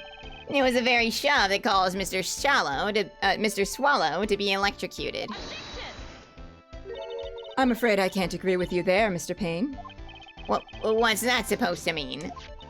Take a good look at where the victim landed after being shoved. See the umbrella? It's by the electrical pole. That's right. The victim banged into that pole as a result of being pushed. It was that impact that caused the cable to break. Well, that makes sense. And then the victim was electrocuted. I'm sorry, Your Honor, but no. It doesn't make any sense at all. The victim was shoved into the far pole. Then he couldn't have been electrocuted by the severed cable in the foreground here. Yeah! In other words, Sumari, someone other than my client must have electrocuted the victim. Order! Order in the court! The lamentations of my enemy. How I've longed to hear them. Girl, she's kind of based. It is true. The defense is absolutely correct. There doesn't seem to be any way the defendant could have... Mr. Judge, sir? May I say something? The Madam Attorney's explanation. She said some things that are a little different than I remember them. Oh... Well... What the... Please, just one more. May I please testify one last time? Please, Mr. Judge? Of course it's all right. Just go right ahead and give your new testimony. This is it. She's finally starting to show her true colors. Which are evil! Evil colors! You murdered your ex! It's not an accident anymore. I changed my mind. I'm back to the original theory. Mm-hmm. Yeah. Yeah. Okay. Yeah. He pushed him twice. He pushed him twice. Not like he left the scene. Yeah. All right, motherfucker. The truth is, Feeny pushed him twice. The first time was into the electrical pole. That's when the cable broke. Then Dougie tried his best to run away from him, but Feeny caught up and crashed into him from behind. The cable snapping and Dougie being electrocuted. It all occurred in less than a minute. So now you're saying he did do it. So after being shoved, the victim got up and tried to run away. And that is when the defendant pushed him for the second time. I'm so sorry, Feeny, but I just have to tell the truth. Am I doing the right thing? Am I, Mr. Judge? Of course you are, my dear. As painful as it may seem, you are. And now then, Miss Fay, you may proceed with your cross-examination. Nah, you said you didn't witness the push. You said you didn't witness it. Miss Hawthorne, previously in your testimony, you said the following. Actually, I didn't see the moment he pushed Dougie. I know. I'm sorry. I wanted to protect Feeny. So that's why you basically lied to the court? I was a bad girl, I know. Mr. Judge? Yes? Would you please forgive little old me? Of course he won't. What you did is called perjury. Oh, come now, it was just a little old white lie. We'll forget about it this time, but please be more careful from now on, all right? Oh, thank you so much, Mr. Judge. Not at all. Oh! The judge had better be more careful himself. A dark alley is friendlier than this girl.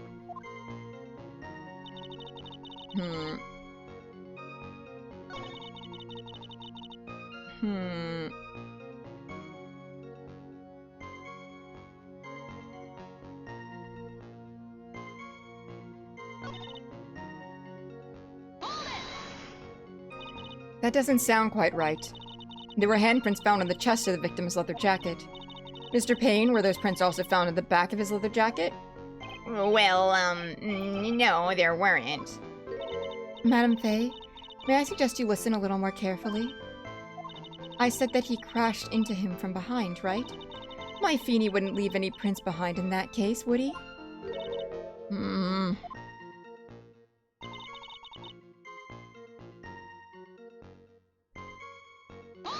Can't be less than a minute, right? Did you actually witness the moment the victim was electrocuted? I'm sorry, I didn't actually see it. I turned my eyes away. That's understandable. Yes, indeed, it would have been a horrific sight for anyone to behold. If I don't figure out a contradiction here, it's all over. She didn't have much time to come up with her lie, so this will be my best chance. There must be a hole in her testimony somewhere. Think, Mia. I know where it is. You specified the minute. However, the time of death was 3 p.m. and the impact happened 5 minutes prior.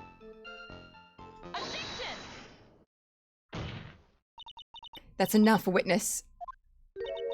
I'm afraid I don't understand. You will in a minute. Could you please take a look at this picture? Oh, that medicine. That's the one Feeny likes to take for his cold. It's not the medicine I want you to look at. Oh, it's not the medicine I want you to look at. It's the wristwatch. It stopped at the precise time the victim was electrocuted. In other words, 3:05 p.m. Yes, and your point is, Miss Fay? My point is this. What time was it when the lab suffered that power outage due to the cable snapping? Well, according to the student's testimony, the answer is clear. It was 2:55 p.m. Yeah! Would you care to explain to the court, Miss Dahlia Hawthorne, what exactly happened during this 10-minute interval? The defense proposes that it was during this interval that the real murderer killed Mr. Doug Swallow. Order in the court. What's this all about? This is nonsense. The real murderer? Even you can't deny the time between the cable breaking and the electrocution. are completely unaccounted for. Then who was it? Who are you saying could have done it? There's only one person who could have murdered Mr. Swallow. Only after my client had left the scene. Only after my client had left the scene was there a window of opportunity for the real killer. Miss Faye, is the defense ready to indict someone as this real killer? It's finally time. This is the moment I've been waiting for. Yes, Your Honor. We are ready. Very well. But remember, if you accuse the wrong person, you will be penalized. Think very carefully before you speak, Miss Faye. Who is the real killer? Clearly, this bitch. It could have only been you, Dahlia Hawthorne. How can you... The defense is grasping at straws. 10 minutes passed between the time the cables broke and the time of electrocution. What exactly were you doing that whole time, Miss Hawthorne? Were you really listening to some music while cheering them both on as they fought? I find it hard to believe that you didn't lift a finger to stop the man dearest to you. Order! Order! Miss Faye! I mean, why? That is to say... Miss Hawthorne, I believe you did witness the two men fighting on that day. However, after Mr. Wright pushed for the victim and subsequently left the scene, it was you who pushed Mr. Swallow to his death by your very own hands. How can you say something so mean, Madame Faye? I didn't do anything. That's your wife? She does not have milkshakes that bring the boys to the yard. What? Your Honor! Please, I have something I want to say! Choo! You! What is it? Please strike everything from the... please strike everything the defense just said now from the record. What the... Are you daft? You're totally wrong, Miss Faye. Dolly, she couldn't do something like that. Mr. Wright, get back in your seat! Bailiff, grab that man! Leave my Dolly alone.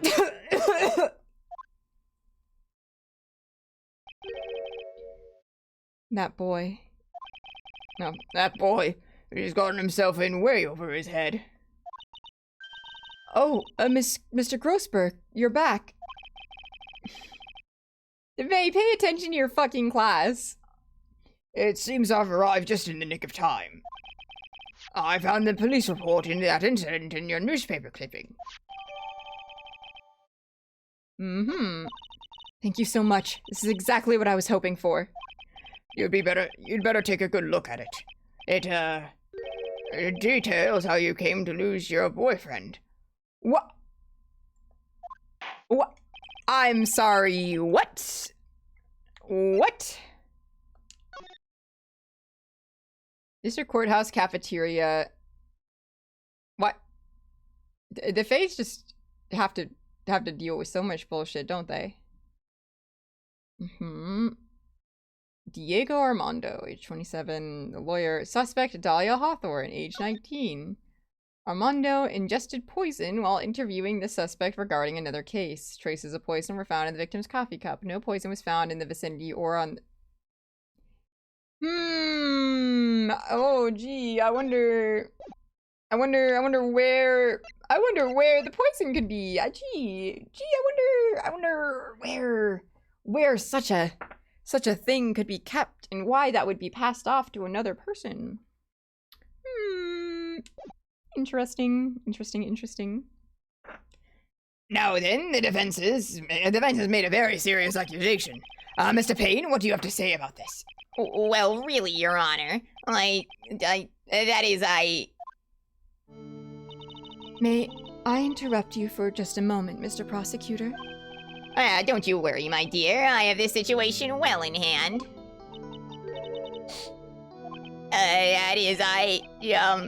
Go right ahead. Madam Faye, are you seriously accusing me of killing my sweet ducky? Yes, I am. Not only am I saying that you murdered Doug Swallow, but you also tried to pin the whole thing on your current lover, Phoenix Wright. I told you that you should let me handle this. Sorry, please go ahead. How can you say that? I'm absolutely devoted to my dear Feeny. The notion that I would try to frame him is ludicrous. This is all just too much for little old me to bear. I believe the girl is trying to ask what on earth her motive would be. The answer to that lies somewhere in this police report. It must.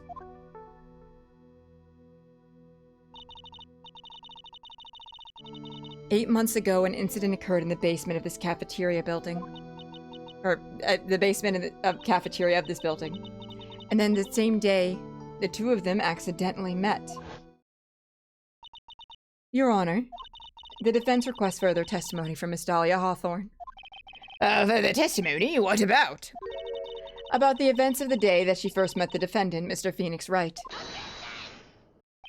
What could that possibly have to do with this case? The witness claims that she has no reason to frame the defendant, am I correct? Well, I have evidence that suggests she did, in fact, have a very good reason. Very well then, the court grants the defense's requests. Young lady, would you mind staying on for just a bit longer? Of course not, Mr. Judge. Get ready for the battle of your life, Dahlia Hawthorne.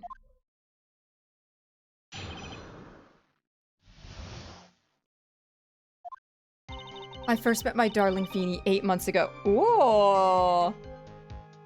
This new mix goes hard? Nice, nice. It's like we were destined to meet in this very courthouse's basement reading room. The moment our eyes met, my heart skipped a beat. We've been going out ever since that fateful day.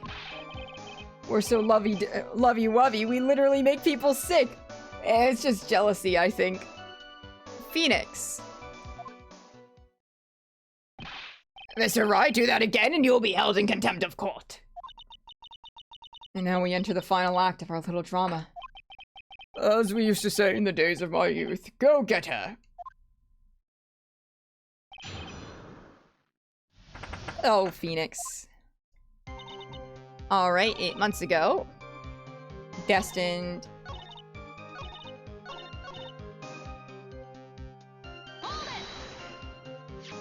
So until that time, you had been dating Doug Swallow? Yes, I'm a real fool, I know. Letting my emotions change so quickly, I'm ashamed of myself. No, not at all. Look at me, I'm infamous for changing my mind. My critics have even taken to calling me Judge Fickle. Ho ho ho! Maybe you should look for a different line of work. Despite that, however, he always hands down the correct verdict.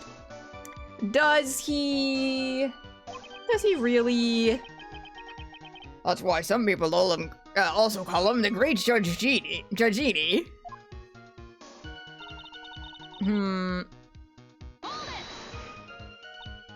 The courthouse reading room? That's a strange place to meet the love of your life. That's not true, Madame Faye. After all, Feeny was not only an art student, but he was also planning on becoming a lawyer. I'm not talking about him, I'm talking about you, Miss Hawthorne. What was a literature student like you doing in a courthouse reading room? This line of questioning is a waste of time. It has nothing to do with our murder case. Miss Faye, I'm warning you, this has nothing to do with Miss Swallow's case. I have to remember that the judge is on Dahlia's side. I better tread carefully. Keep pressing, always press! Your Honor, if you'll allow me some latitude, I think I can establish relevance. Please ask her to continue on with her testimony. Very well. Young lady, I got a simple question for you. What were you doing downstairs in the courthouse reading room? If it pleases Your Honor, the answer is simply this. I had come to this courthouse to do some research for a paper I was writing. Is that true? Is that very true? You were writing a paper? On what?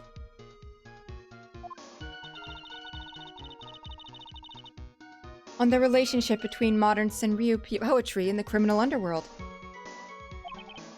Oh, that sounds like a fascinating research idea. Am I getting old?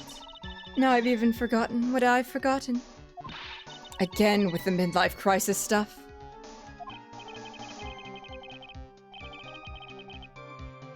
Bye, May. I'm sorry about your ass Wi-Fi.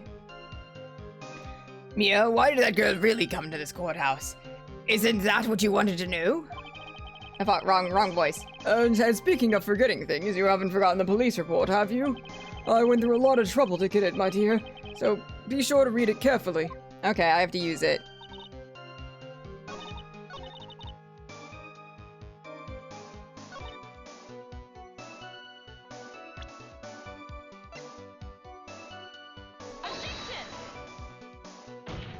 Damn it.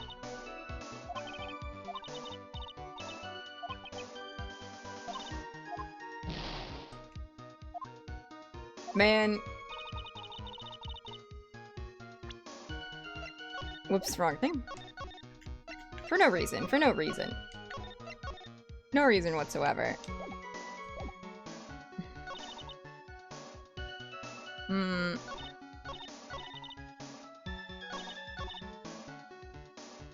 You weren't doing research, you were getting interviewed, right?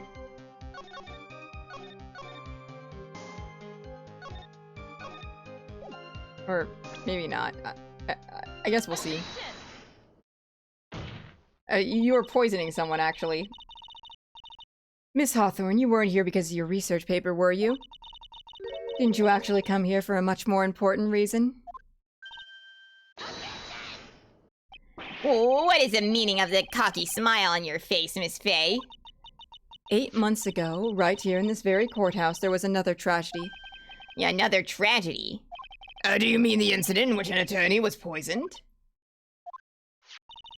The name of the suspect in that incident is listed here in this report. And that name is Dahlia Hawthorne.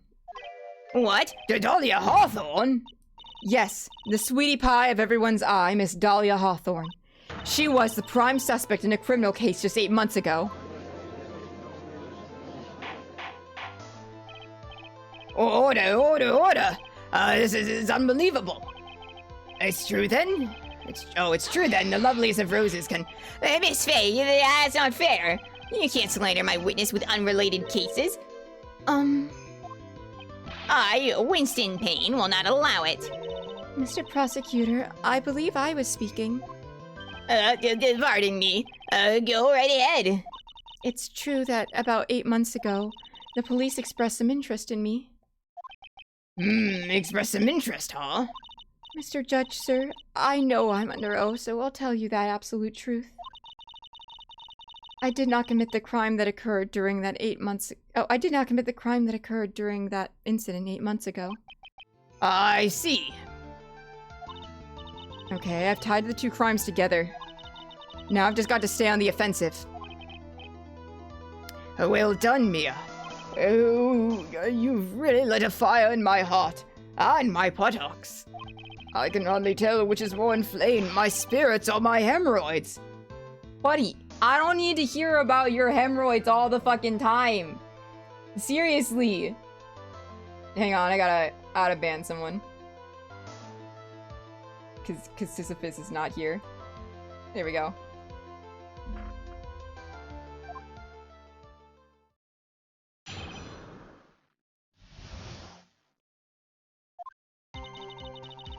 I met the lawyer who was poisoned to discuss something in the cafeteria that day. I left my seat for just a moment, and that's when it happened.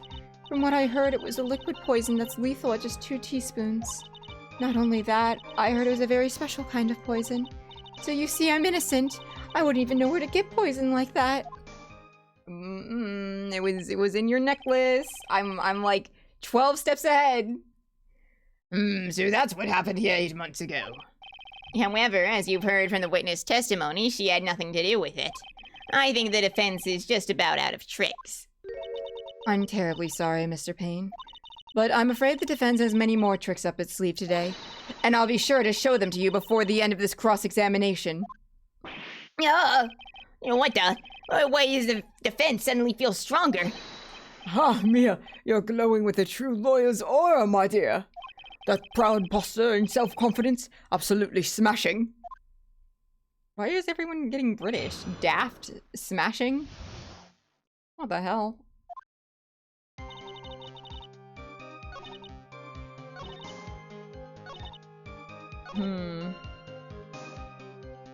Wouldn't even know where to get poison like that.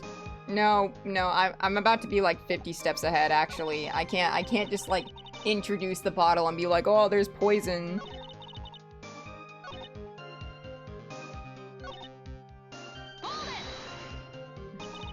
And that's the reason they didn't arrest you? Because no one could show how you could have gotten the poison? I think that's a good enough reason, Madam Faye. She's right. And I think we've all had enough of Miss Faye's questions. So in essence, the main reason Miss Hawthorne was never arrested for this crime was because no one could show how she could have obtained the poison. And all we have to do is find a way to establish how she could have gotten some, right? Great. Now just how did a lit student get hold of poison of all things? Okay, maybe I am right. Maybe I can... Damn it.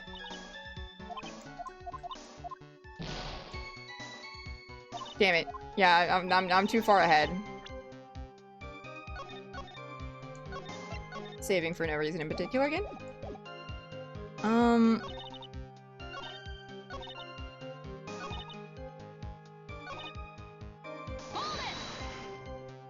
How long were you gone? I've already answered all these questions for the police. But if you must know, maybe 10 or 20 minutes? And where were you during that stretch of time? Using the toilet? What are you saying, Miss Faye? Toilet, my perfect little dolly doesn't poop? Phoenix. Phoenix. Girls poop. You have to accept this. Everyone poops. Didn't you read the hit book? You heard the defendant, Miss Faye. Better luck next time. Oh, Feeny. Please. The police have already looked into this whole matter. This line of questioning is nothing but a waste of the court's time. Objection sustained. Miss Hawthorne, please continue with your testimony. I didn't know Phoenix was a fucking simp. You know, maybe this is the case that made him a hater. Who am I to say? Who am I to know?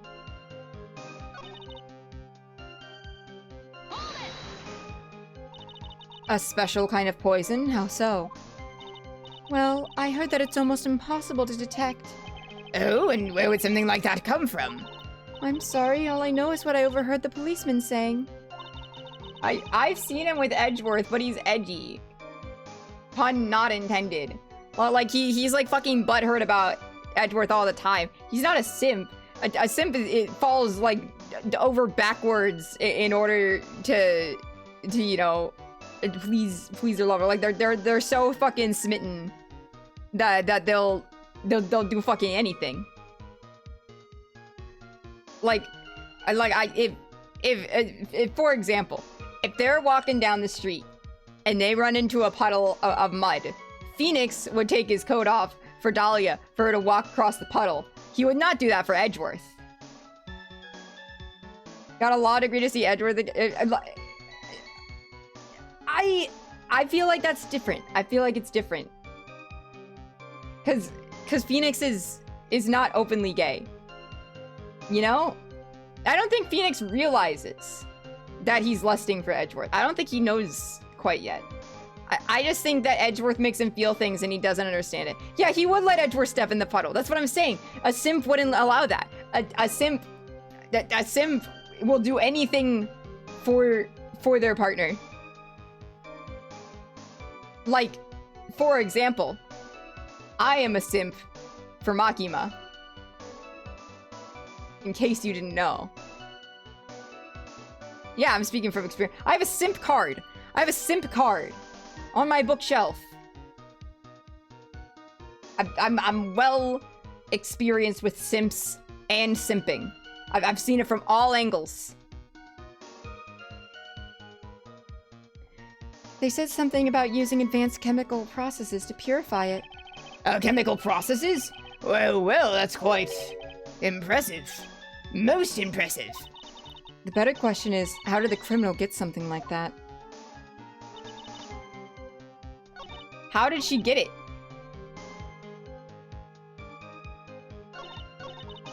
Do I have anything that would show how she got it? Hmm.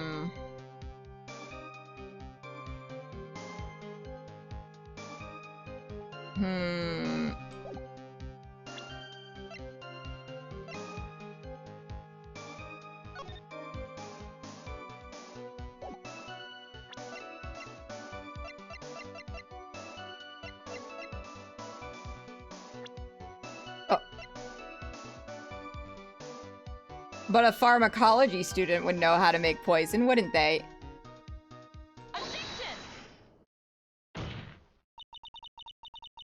You wouldn't know how to get that kind of poison? I don't believe you. What? In fact, you had easy access to that kind of poison, didn't you? At your boyfriend's lab. Boyfriend? You mean the victim, Doug Swallow? That's right. Up until 8 months ago, Miss Hawthorne was dating Mr. Swallow. And if you'll recall, Mr. Swallow was a pharmacology student at Ivy University. Pharmacology? His laboratory contained highly advanced chemistry equipment. In fact, without such equipment, the culprit could have never obtained such a rare and special poison. Well, Miss Hawthorne, it seems you had access to such a poison after all. And then it was a matter of slipping it into the victim's coffee when he wasn't looking. The only person who could have done that was the one sitting at his very table. You. No! Order! Order! Order! Could it be? That's nothing but baseless May I say something, Madame Faye? What is it, Miss Hawthorne? The amount of poison in that coffee cup was 2 teaspoons, correct? In order to carry that much liquid, you would need some kind of container. Well, yes, that's true. I was searched immediately after the incident took place. Quite true. In fact, the entire courthouse was turned upside down. But they didn't find a suspicious container anywhere, did they? She's right. They even mentioned that in the report. Well, you could have easily gotten rid of something that small. Excuse me, madam, but this is a court of law. You're saying that I threw the poison container away? I think you need to show some kind of proof. Proof? She got me good with that. Provide some evidence or I'll have to disallow this line of questioning, Miss Faye. Unless we can come up with some evidence, we're going to lose this lead. The police conducted a full-body search of Dahlia in the entire courthouse, and yet the container holding the poison disappeared right after the crime occurred.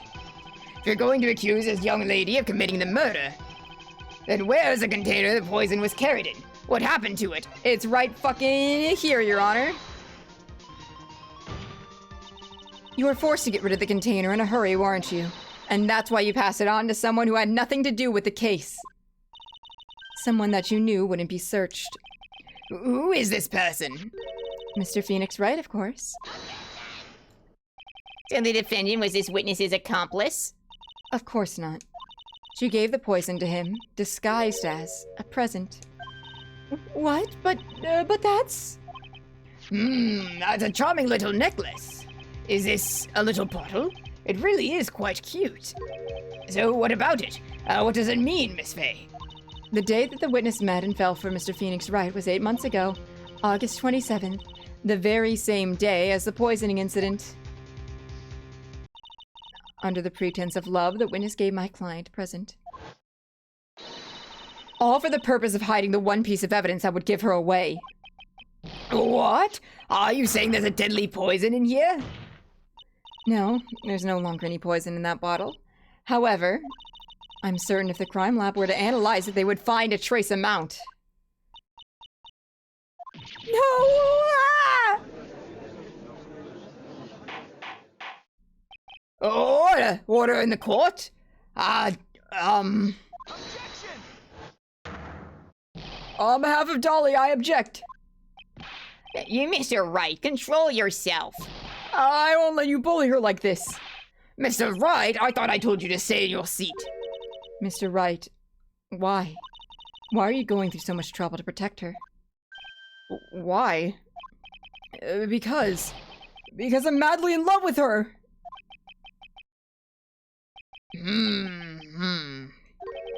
Madly in love. I haven't heard anyone say that in a long time. Mr. Wright, have you ever thought about this? Why exactly would a woman like Dahlia Hawthorne want to date you anyway? Whoa! Mia! Mia! Mia! Phoenix, you're ugly as fuck and you have a shitty personality. Why would anyone want to be around you? Let alone a woman. Oh my god. Got his fucking ass. Well, I guess you must be madly in love with me too. Mr. Wright, please open your eyes. At this point in the trial, I think it should be obvious to everyone. The real reason that Dahlia Hawthorne is dating you is because of that necklace. Dahlia Hawthorne was not and is not madly in love with you. The only thing she's after is that bottle necklace you wear around your neck. My necklace? Back there in the waiting room, you said to yourself, Yeah, but she's so shy. Every time I see her, she always says the same thing to me. Please give it back now. What a strange girl asking for a present back like that. for Dahlia Hawthorne, that necklace is irrefutable evidence of her crime. That's why she absolutely had to get it back. You're lying. But you never gave it back to her. And to make things worse for her, you insisted on showing it to everyone you met. That's why she... I don't believe you. No, that's a lie! Oh, he's a little baby. Mia, you alright? The defendant, he's getting away! Bailiff, hurry! After him! Did he fucking run away screaming and crying? Mia, are you alright? Yes, I think so. The boy went completely insane! Where's Mr. Wright? It looks like the bailiff... Oh, it looks like the bailiff caught him, so he should be back soon enough. Thank goodness. Oh no. What is it? The bottle necklace. Miss Hawthorne's present. It's gone. What? That's terrible. Mr. Wright must have grabbed it when he slammed into me. Foolish boy. That's the only thing that could have saved him. What in the blazes are we supposed to do now?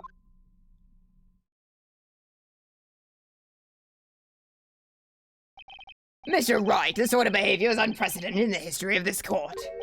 I'm sorry. I'm afraid that your apology is not enough. Mr. Wright, what did you do with the bottle necklace? Forgive me. I'm sorry. It's okay, just give back the necklace.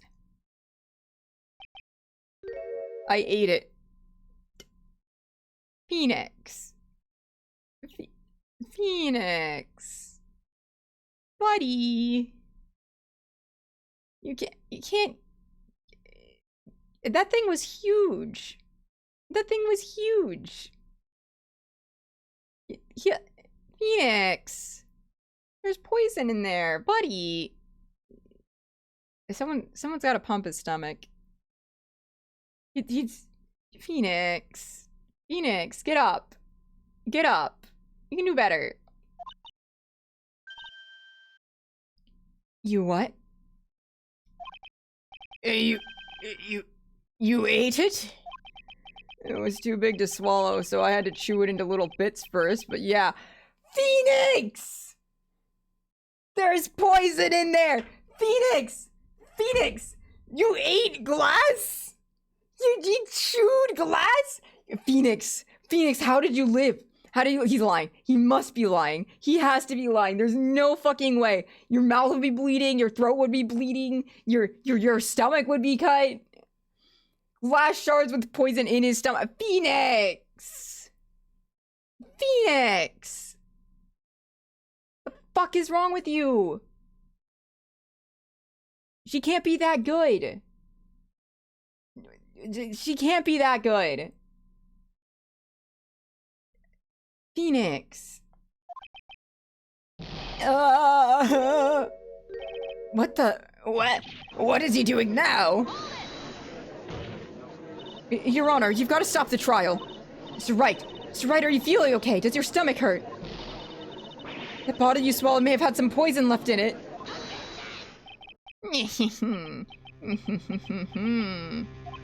It seems the defendant has proven the prosecution's case for us. Clearly, that bottle did not contain a deadly poison. How can you be so sure? I think that's obvious. As you can see, the defendant is still very much alive. As for the poison, more like a fledgling defense attorney's overactive imagination. Nuh-uh, he must be lying. There's no way he ate glass. I refuse to believe him. So it would seem. No, there must be some mistake. The bottle must not have had any poison left in it. Either that or the poison must have lost its potency. There. It's all right, rookie. Trusting your client is the most noble thing a defense attorney can do. And it's heartwarming to see that you place this much faith in Mr. Wright. But that's how it is for us on the prosecution side, too. For example, I would trust the witness, Miss Hawthorne, with my very life. Which is why I can state your assessment of her is completely wrong. That's enough! Unfortunately, Miss Fay, I cannot accept your explanation of the events. But why? This may be impossible for a beginner like you to understand, but in a court of law, evidence is everything. Okay, Judge, what about the fucking evidence that I showed to prove that Phoenix didn't push him into the cord? Huh? I'm trying to prove a connection to another case, yeah, but there's reasonable doubt. There's reasonable fucking doubt.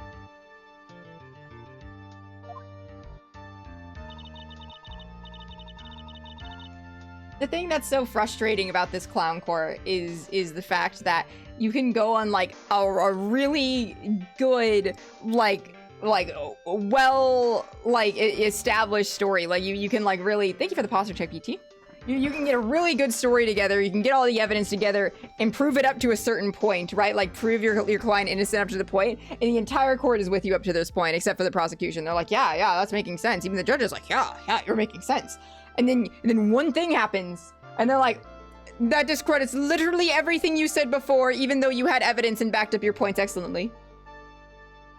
This one piece of evidence that you are unable to prove discounts every other piece of evidence you presented before, and therefore your client is guilty. Bullshit court. Bullshit court. Even after I prove so much, is she still going to get away with everything? Have you considered you didn't prove someone else did? Right, how can I forget? The only way to prove someone innocent is to prove someone else did it. It's the only way. Well, now that the suspicion surrounding Miss Hawthorne has been cleared up, I'd like to proceed with the trial.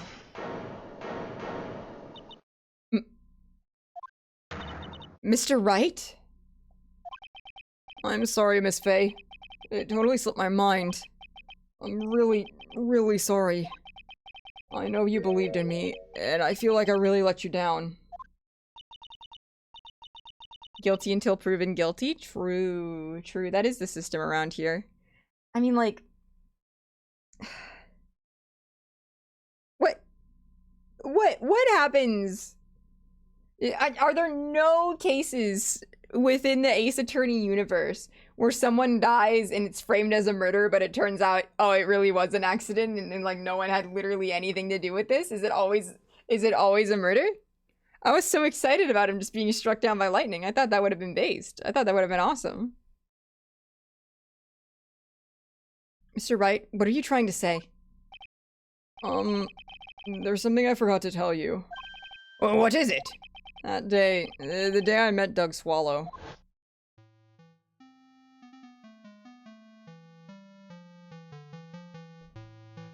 That girl, you shouldn't see her anymore.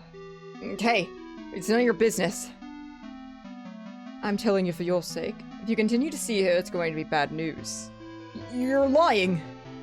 Just listen to me. There's something you need to know about that girl. Last night, someone stole some poison from our lab. Poison? Same thing happened 8 months ago. A drug sample was stolen.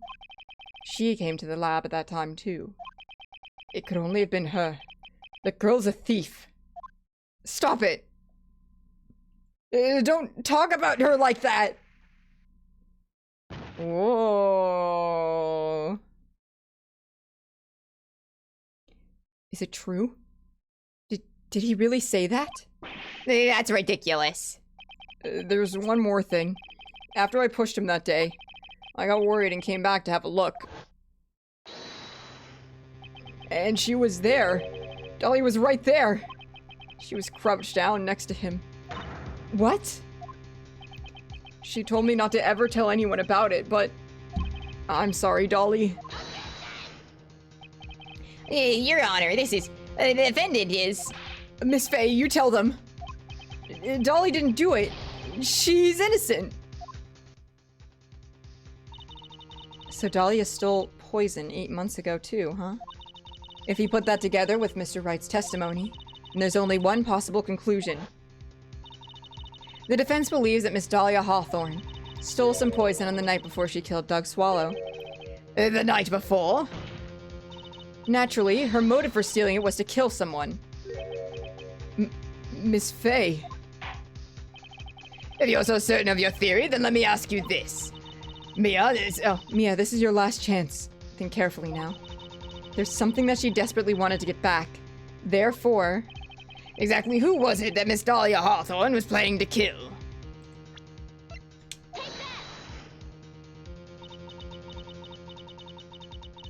I'm sorry. Barely. Barely. Barely. I just think if we're measuring whose milkshakes would bring more boys to the yard, I think it's Mia's. Personally speaking, I think there is more milk to shake. And therefore, that means you get more boys. The more milkshakes, the more to go around. That's the rule. That's the rule. And that person was Mr. Phoenix Wright. Me? That's preposterous. After all, it was Doug Swallow that was murdered. Well, it's true that that's how things worked out. But let's remember that Mr. Swallow died of electrocution, not poison. That person was the person that Miss Hawthorne was planning to poison was, in fact, you, Phoenix Wright. There's no one else that it could be. But how can that be? I thought Mr. Wright and Miss Hawthorne were in love. Poor Mr. Wright.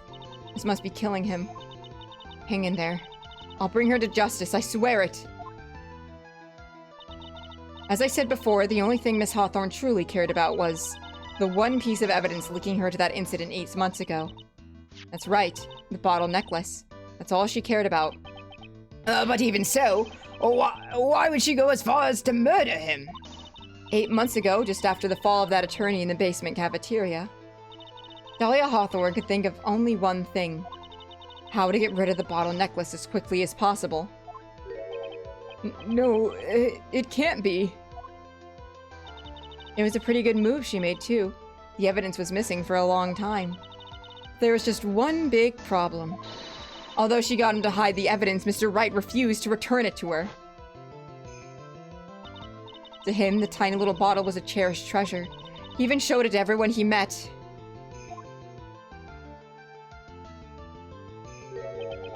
You mean, that's why she tried to kill Mr. Wright? Correct, Your Honor. It was to retrieve that piece of evidence. That can't be true! Beanie, what a joke you are.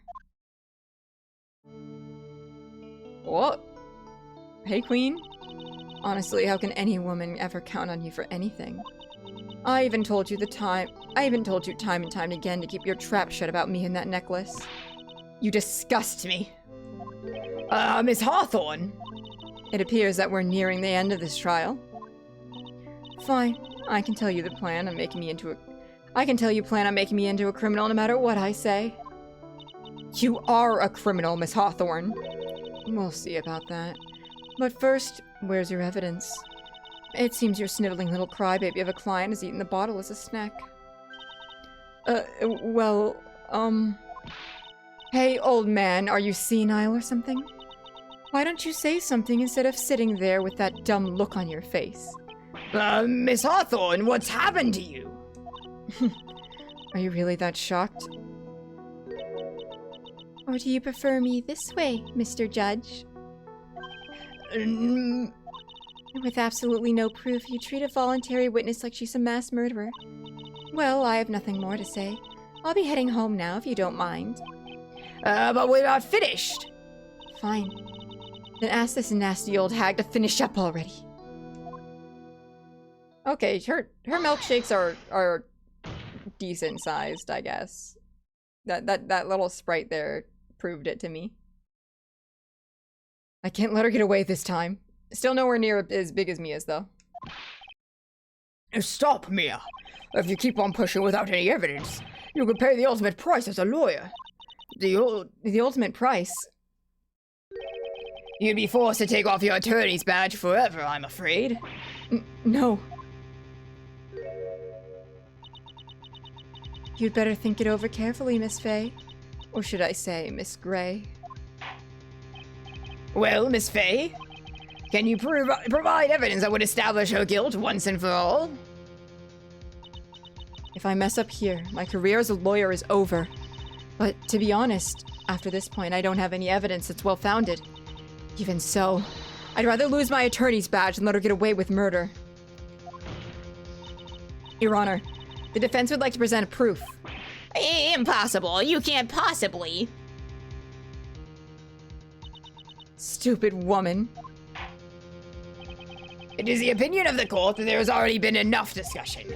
Therefore, I will allow only one piece of evidence to be presented. Anyway. Just one? If you're unable to establish her guilt, then I'm afraid that a very harsh verdict will be immediately handed down on Mr. Wright. I understand, Your Honor. I can just imagine the headlines for tomorrow's newspaper. Up-and-coming lawyer plummets to earth before she gets the chance to soar. By the way, I gotta say, I really love her eyes. Like, the little, scribble in there is really good. She was planning to poison Mr. Wright. If that's the case, then the poison was probably in there. Well then, Miss Play, please present your evidence. Show the court irrefutable proof that Miss Hawthorne was planning to poison Mr. Wright. The most important chatter has returned? Who's that?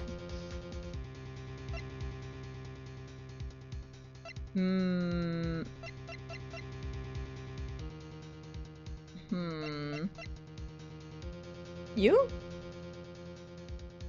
You sure?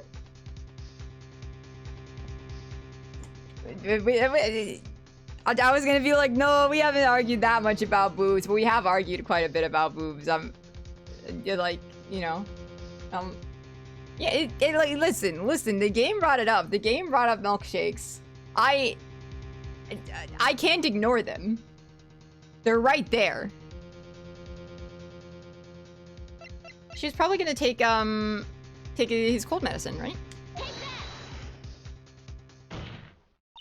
Here it is, Your Honor. The evidence that will prove her guilt once and for all. Cold Killer X? Phoenix Wright's beloved cold medicine? Does our rookie defense attorney have a bit of a cold? If I did, I still wouldn't take this cold medicine. After all, it's been poisoned. What? Remember what the defendant said in his testimony. But I lost my bottle of it around lunchtime on the day of the accident. I always eat with Dolly. Just the two of us. She was the one who took his bottle of Cold Killer X. Then she poisoned it, knowing that Mr. Wright was going to take some. Now you're really grasping at straws.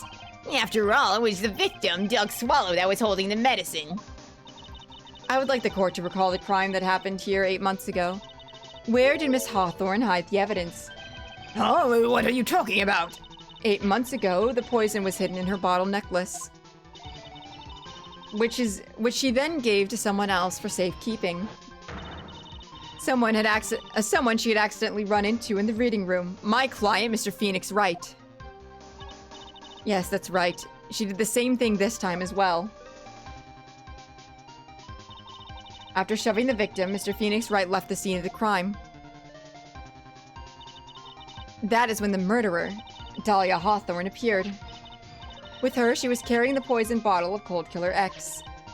This, of course, was so that she could carry out her plan to murder Mr. Wright.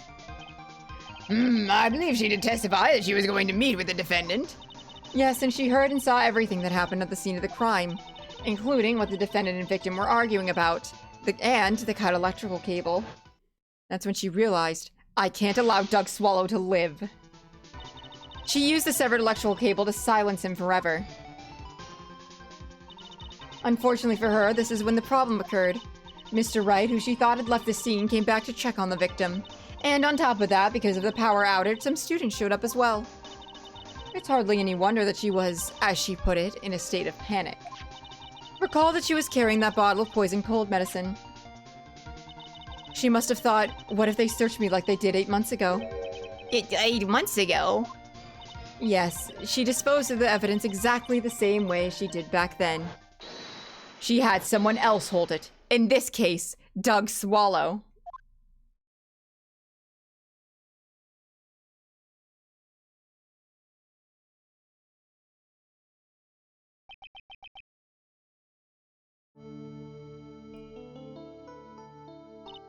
Oh, come on now, everyone. Surely you aren't fooled, are you?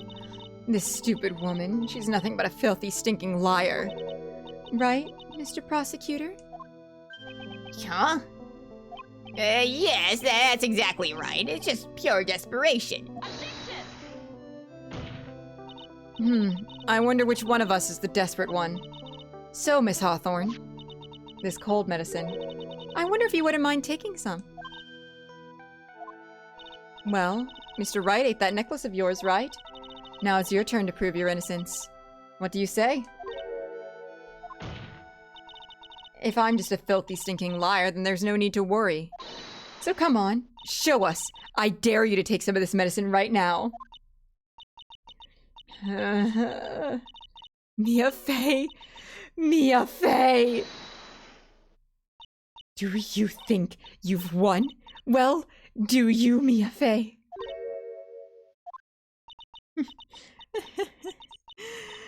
That's just fine. For the time being. Victory is yours. For the time being? Well, I have a very long memory, you know.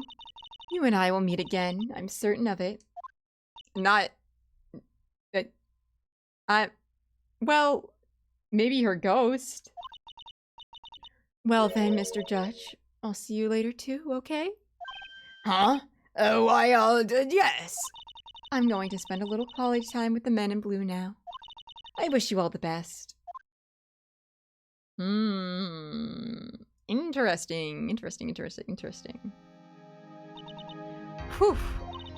It's finally all over. I refuse to accept this. The defendant hasn't shown a scrap of evidence to support their outrageous claim.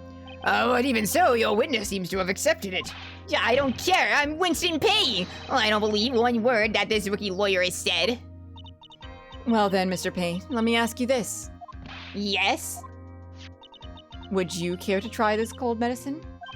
What? Just a little earlier, I could have sworn you said... There. It's all right, rookie.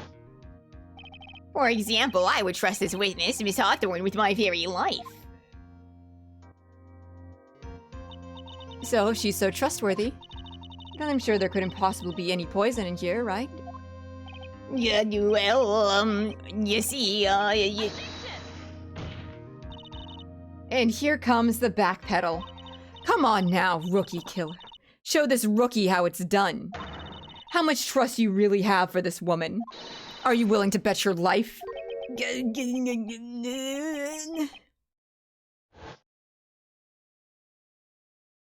Yeah! My hair is flying off! My beautiful hair! No!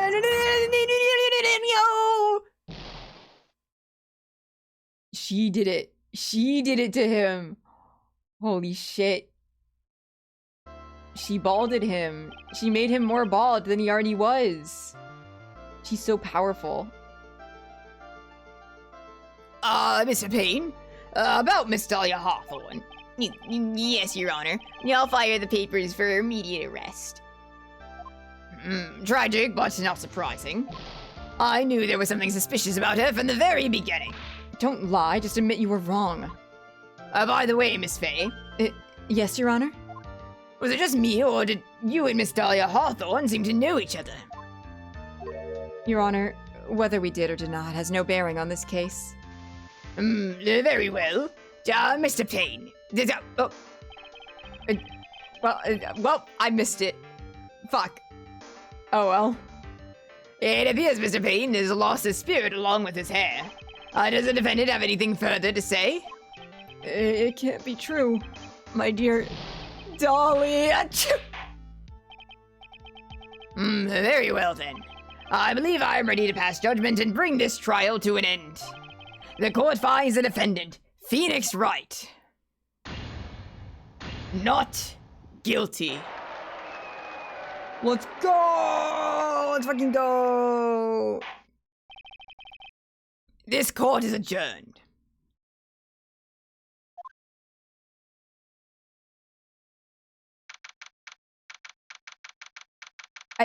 He really did just chew and eat glass with poison in it, yeah. He really did. Also, go right ahead, Suspicious, share your concept. Mia, you were wonderful in there. Thank you for everything, Mr. Grossberg. During the verdict, I thought my hemorrhoids were going to explode in my Mount Vesuvius. Mr. Grossberg, do you maybe think you could stop talking about them? That's rather rude. Anyway, this case really made me think. What does it really mean to have a relationship of mutual trust with the client? Perhaps it is we veteran lawyers who have lost sight of this. Oh, Mr. Wright! Congratulations! Thanks. You know, I was thinking. Go on. The dolly I saw up there on the witness stand, I don't think that was really her. What? Yeah, the dolly I know would never said those kinds of terrible things. Maybe she was like, I don't know, a fake or something. Boy, this poor kid still hasn't got a clue. You need to forget about her, Mr. Wright. For your own sake. Yeah, you're right. That's probably for the best. Also, you need to relax a bit more. Try to grow up a little. But out of all my friends, everyone says I'm the most grown up. Yeah, your friend is fucking Larry Butts, my guy. Of course you're the most grown up. Hang on one second. I want to see.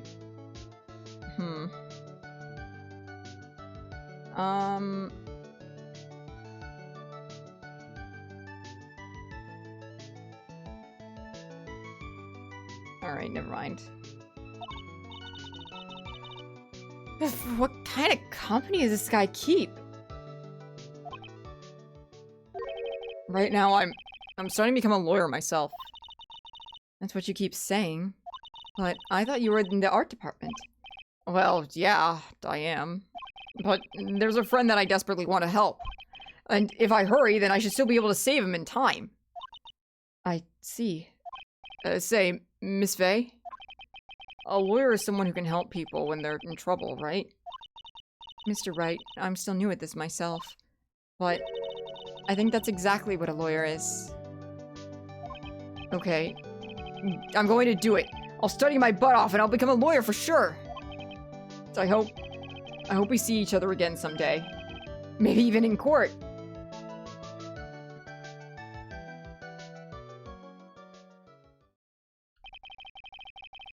Who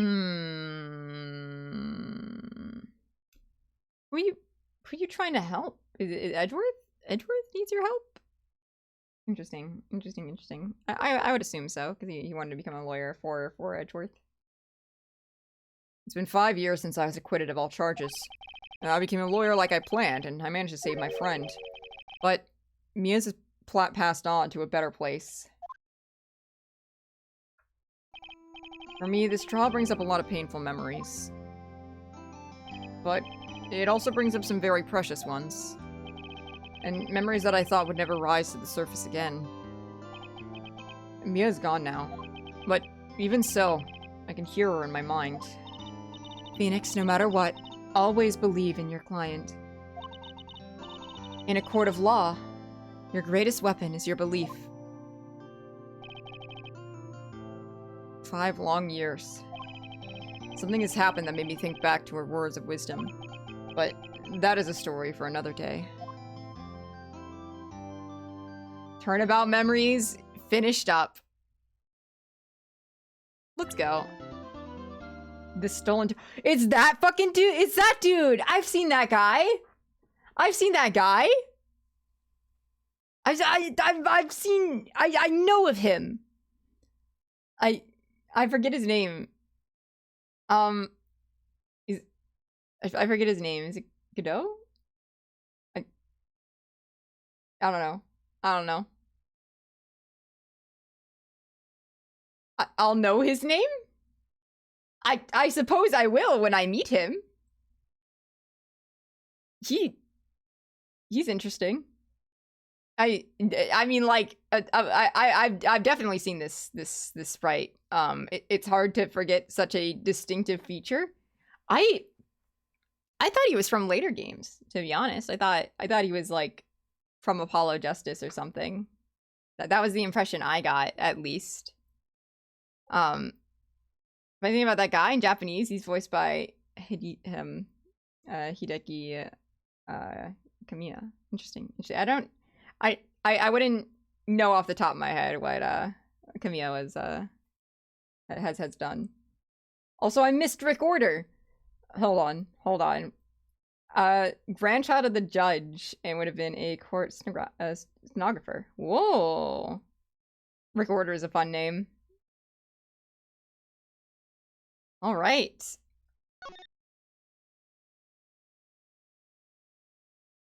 I will save. All right.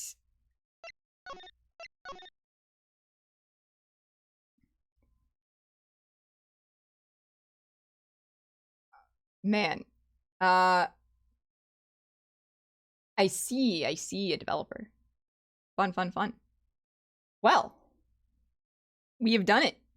We have finished up the first case of Trials and Tribulations. Got the tutorial out of the way. It was a long tutorial. I feel like the tutorials are usually a little shorter. This one was like almost 3 hours. That's kind of crazy. I feel like they're usually around like 1 hour. Am I wrong? Very meaty, yeah.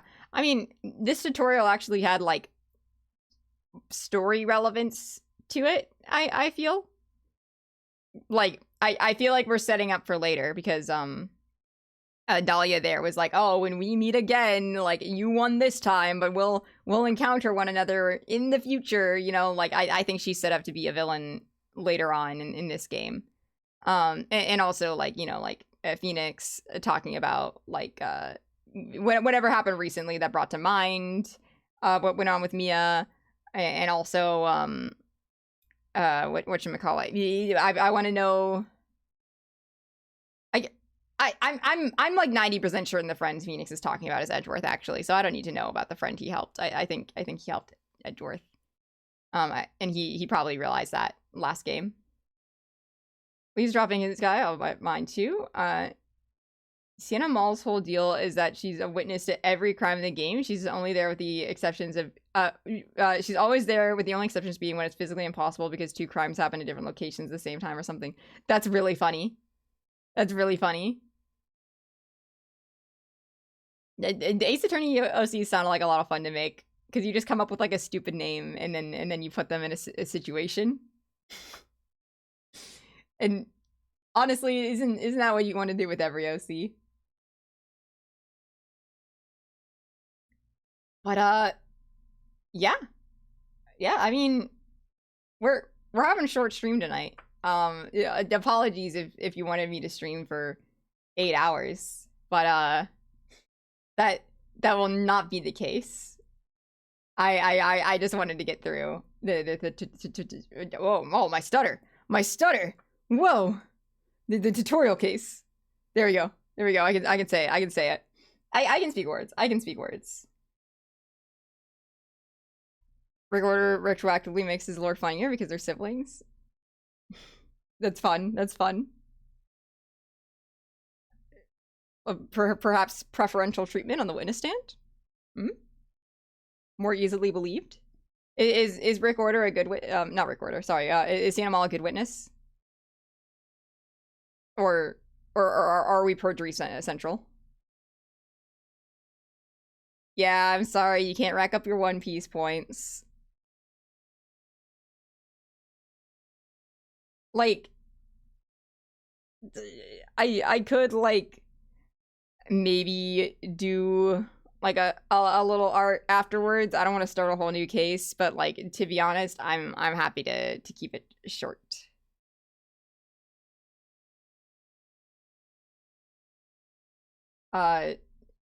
Speaking of art, I decided that I wanted to fuck around and make a little animatic for a process of elimination. If you guys haven't checked out those streams, you should check out the VODs for it. But I posted my progress in the Discord on that. It really gave me brainworms. It gave me brainworms really bad. I did that in like the span of like maybe like 7 hours or so. I really locked in. Yeah. Jelly can testify. Jelly was there when I started. I work extremely fast.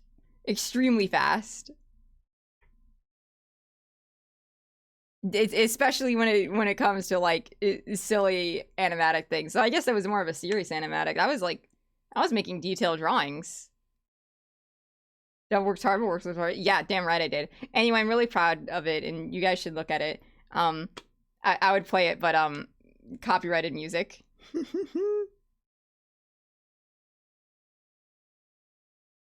Don't worry, Sisyphus. My brain has room for plenty of worms. Plenty of worms.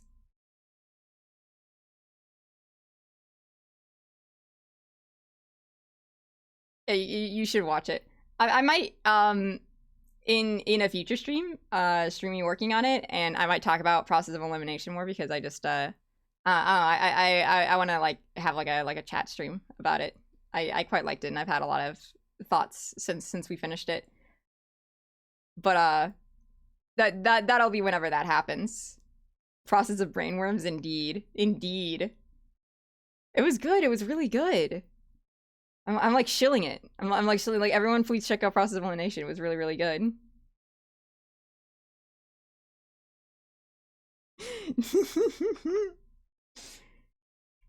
Listen. Also, don't worry about the delays. It's fine. Life happens, you know? Should be hectic. I don't mind delaying. I have to, like, wait, like, 6 to 8 months between my real-life D&D sessions. This is nothing. We haven't even started. I wish life didn't happen. I feel ya. I feel you there. I gotta do more thesis work. I gotta get back on my coding class. I have to make a whole new fucking game. I'm gonna lose my shit. I hate coding. I can't process coding. Why did I pick a coding class? Why did I pick game script? I thought it was gonna be game. It listed itself as game design, so I thought, oh, like game art. But then I go to the class. They're like, actually, you're in game scripting, and we changed the class name. And I'm like, what the fuck are you talking about? The fuck do you mean? I thought I was gonna make assets for games, not like do math and type out codes. It's such pain in the ass. Such a pain in the ass. I don't understand coding. I don't. Force coder.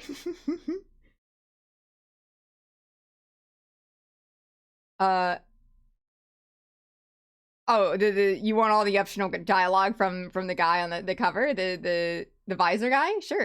Sure. I'll try. One last thing about Ace Attorney.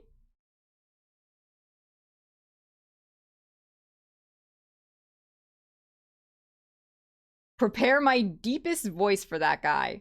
All right. It's been a while since I've gone on quite deep. I think Damon Gant was around where my deepest was, but I suppose it would be a different speaking cadence. I like Damon Gant was very like jolly. But I'll try. I can get decently low, I think. At least like enough where it's like quite notably different from my speaking style. I have some vocal range. I would say I have vocal range. Whether I use it effectively or not is debatable.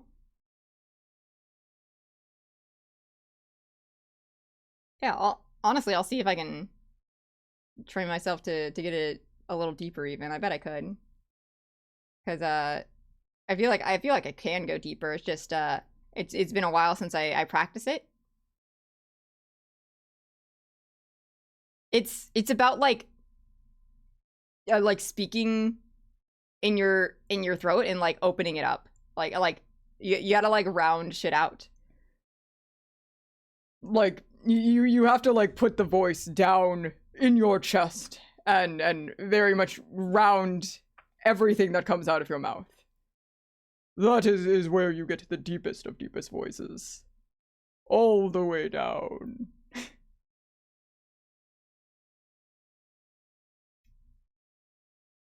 Yeah, I mean, like, I notice... why does my deep voice sound old man like? It's just... I have elderly energy. That's what I was told in my drama class for high school when I was cast in 12 Angry Men, and I was cast as the old one. So perhaps that's it.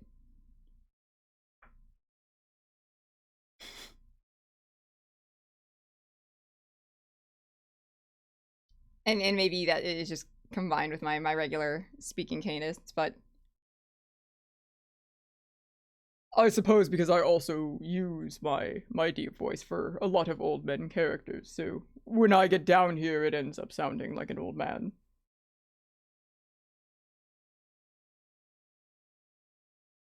So like, how do they factor in for you being only half the size? Well, we did like gender blind casting, so it ended up being 12 angry jurors instead of 12 angry men. So I was like a little old lady. If at all possible, this character should not sound like an old man, but if it can't be helped, I'll try. It's still only 11 and a half jurors. Shut the fuck up. Shut the fuck up.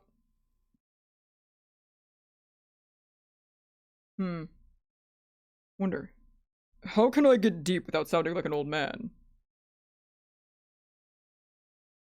Perhaps it's the vocal fry that needs to go?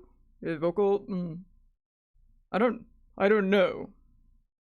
This will be a difficult thing to deal with, but I will do my very best to not sound old when I am doing my deep voice. It is a good movie. It is. I quite like it. Did you know that in Japan there was a parody film of 12 Angry Jurors where it's like a bunch of guys trying to prove that the client is guilty, and sorry, a bunch of guys trying to prove that the client isn't guilty, and one guy who thinks that he's guilty, and so they do like the reverse where he has to convince all of them that the guy's guilty. Does it make the guy sound hot? I don't know what that entails either. What do you mean? Like, hey baby girl. Like what the fuck do you want? Like, I don't know. I don't know how to sound hot. That sounded cringe. That was cringe as fuck. Familiar with the Soul Calibur announcer? I've never played Soul Calibur. I've never played Kingdom Hearts. Larson, no, yeah, all right. Oh, no, okay. Okay, sure. Yeah, punch me while I'm down. All right, all right. There's a YouTube video where he gives a lesson on how he sounds so deep. Ooh. Maybe I'll check it out. Maybe I'll check it out. I feel like I need more vocal techniques. So I don't sound old when I'm doing my deep voice. Murph do a Makima impression? No, I can't. No, I can't. I can't do a Makima impression. She's so you know? Yeah. Oh, yeah. So actually, Jelly and I have started watching Chainsaw Man together. And Jelly insisted on watching the dub.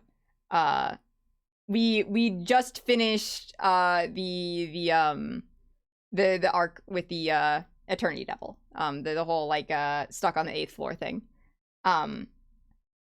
And let me say it. We've been watching the dub.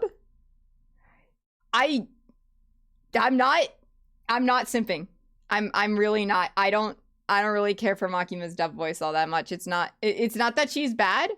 It's that she doesn't get the appeal of Makima. Like the voice director doesn't understand the appeal of Makima.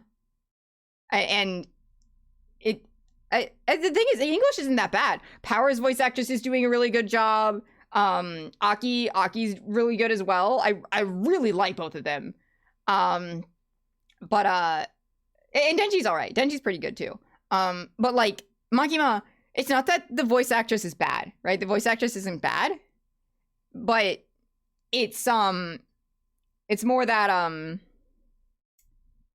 she's trying to make me horny, and I don't want her to try. Makima is effortless, you know? Like it's like okay, like they don't get the appeal. Makima is just like that. Like she's just calm, and she's put together, and she's cute, and whenever she speaks, she has this like kind of nonchalant like air about her, you know, like she's very chill, and I find that aspect of her incredibly attractive. It's like she's above everything and nothing bothers her. It's kind of like the energy that you get from her, especially early Chainsaw Man. And it's a lot of what attracts me to her is the work of her voice actress in Japanese. And when you get to English, she's like, "Oh, will you be a good boy for me, Denji?" And I'm like, "Ew, don't stop, no, like you can't. Ew, you're trying too hard. It's too performative. It's too performative. Yeah."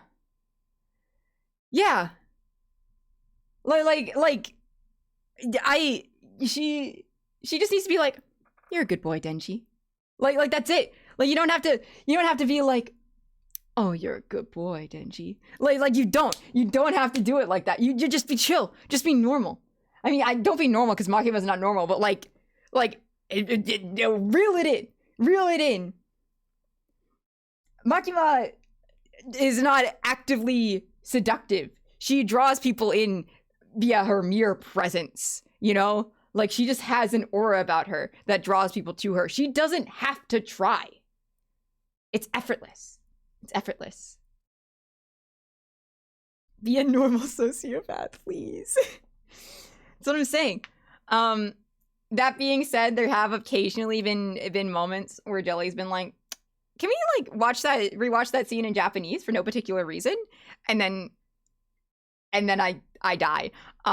It is insane, like the real time difference that there is between watching Makima in English versus watching in Japanese. It's insane. Like I'm embarrassed. I'm like actually embarrassed. It's I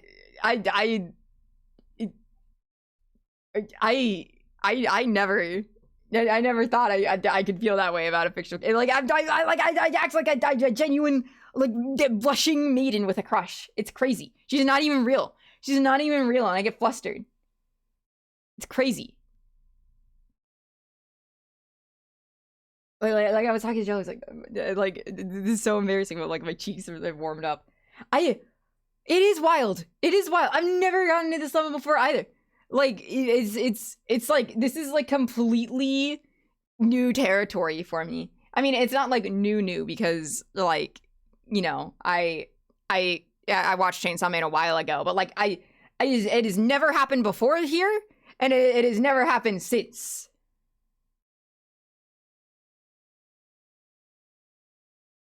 It's crazy. It's crazy. Like I've simped for characters before. I absolutely have. Like I've been like hella attracted to many characters and been like that's my wife right there. That's my husband. You know, like I've had that. But never like Makima. Never. Like I don't want to get actively frustrated. I'm like I'll pull up like AO3 and read a smut fic of them. I haven't even done that with Makima. I'm scared. You know what would happen? That's scary. That's the genuinely terrifying. You know? Anyway, it's a phenomena. I should be studied in a lab, I think, honestly. It's crazy. It's crazy what happened to my brain chemistry. Someone needs to like get in there and see what's wrong. She's too powerful. She is. It's scary. Kwaio. Anyway, with that rant out of the way, wants to be studied in a lab. I mean, would be me. Sorry. Anyway, I'm just gonna like leave that up to interpretation. I have streamed for about 3 hours. That's a nice, neat, short stream time. I think it's 12 a.m. That's a good time for me to sign off. I think. Look at me. I'm being responsible. Yippee! Yeah, extremely short live stream. Extremely short. Maybe. I have plans to read Higurashi with a friend tomorrow, so we'll see.